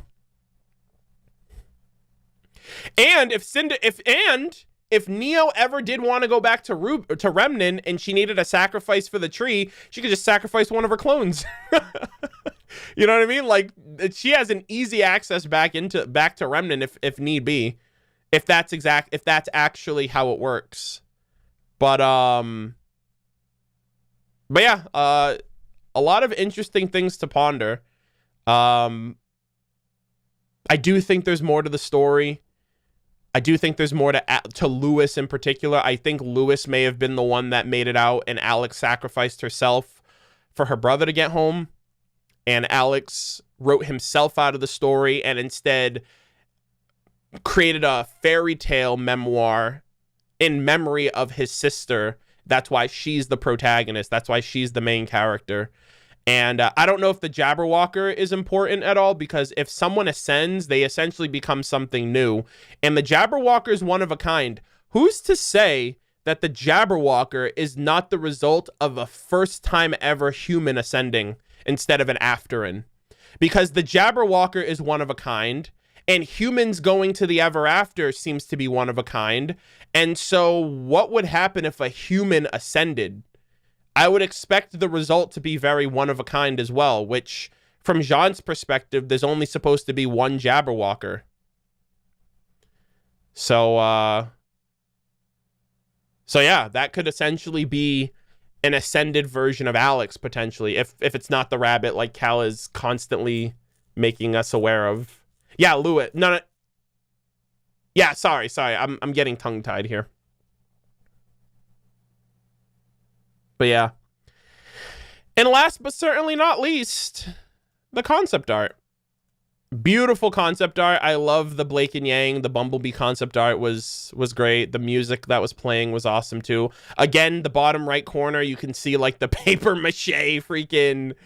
I don't know. It's almost like, I don't know. I don't know if there's like leaks or if there's holes in this house or this little hut, and Jaune's putting up like the little construction paper to like block out the draft that's coming in, or the rain that comes in, or something like that.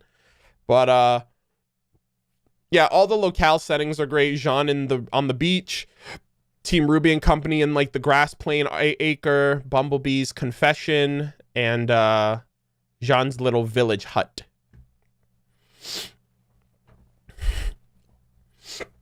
You can even call it wallpaper. Damn.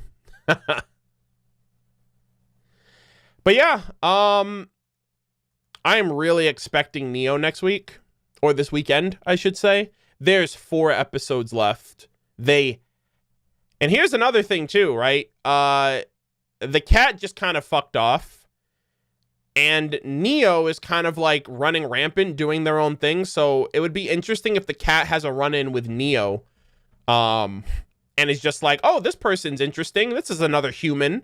Let's see if they're any different. And unfortunately, Neo doesn't talk, so yeah, she's gonna have to whip out her scroll and communicate that way. And the cat has experience with scrolls, so might be able to read and communicate with her some way, somehow. But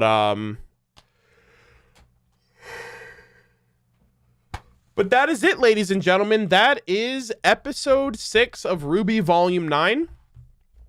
This was a pretty long-winded discussion. We were 3.5 hours in for the discussion overall. But we had about 600 concurrent viewers throughout, so thank you guys all so much for tuning in. I really appreciate all the support for everyone that has kind of shared their thoughts and who's been enjoying these week-to-week discussions.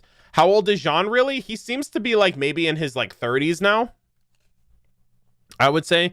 Volume 9 is confirmed for 10 episodes. They did confirm that this volume would be shorter than previous volumes, and they did confirm 10 episodes. The finale is on the 22nd of April.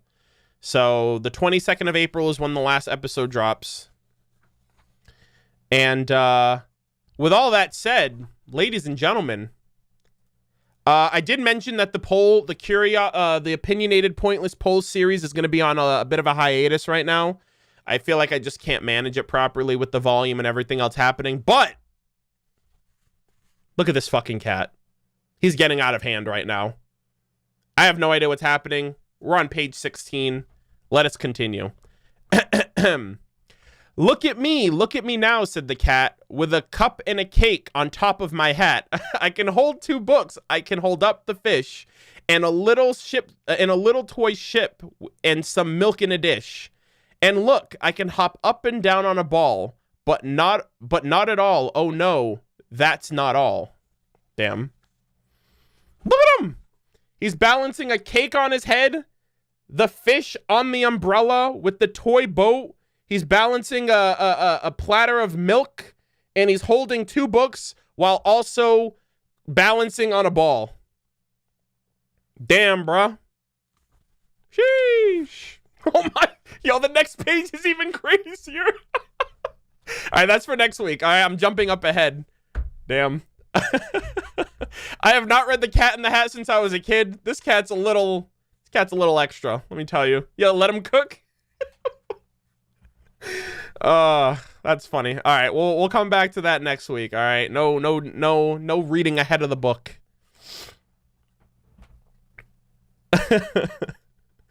But yeah, overall, thank you guys all so much for the support. Thank you guys so much for tuning into the live stream discussion. I really hope it was entertaining. I hope you guys found it enjoyable. Thank you all so much for being super awesome, respectful, awesome in chat, with the conversations that were going on with each other as well. And yeah, this was a great episode. I have no clue. Aaron has made it apparent that So Aaron mentioned that this week was an episode that you had to watch as soon as possible. And they also confirmed that they feel like it's going to be that way for the next 2 episodes. And at that point, you should just not watch the episodes unless you can watch them, because at that point, the next 2 episodes lead into the penultimate chapter and the finale. So I would just say, if you cannot watch these episodes as soon as they release, just try to stay off social media until you can, similar to this week, because I feel like it's only going to get crazier from here. And if they are constantly talking about the volume in the episodes to that degree, I feel like we might be getting some more context, some more stuff in general. I'm still waiting to see Roman Torchwick in the Maya engine, if he is one of the clones of Neo's in the Ever After. Yeah, make sure you use your spoiler tags. Also, stay off social media if you can't watch the episode ASAP. But yeah, my reaction will be out on Saturday, as they usually are, 1 hour after the official episode airs for episode 7, and that will be up on Patreon as soon as possible for this weekend. But that's gonna do it for me. It's 8 o'clock actually it's 8 p.m. So really good time overall. I can still have the rest of the night to myself to relax and whatnot. But thank you guys all so much for the support. I really hope you guys enjoyed. If people are watching the VOD after the fact, hopefully the discussion was entertaining and overall enjoyable for all of you. Enjoy the rest of your week. Enjoy your weekend. Enjoy my reaction. Enjoy episode 7. We will be running it back next Thursday for episode 7's discussion. And hopefully we learn a little bit more that we can talk about. But thank you guys all so much. Enjoy your time. Enjoy your weekend. Enjoy RWBY. I will see you guys next week. Take care. Bye-bye.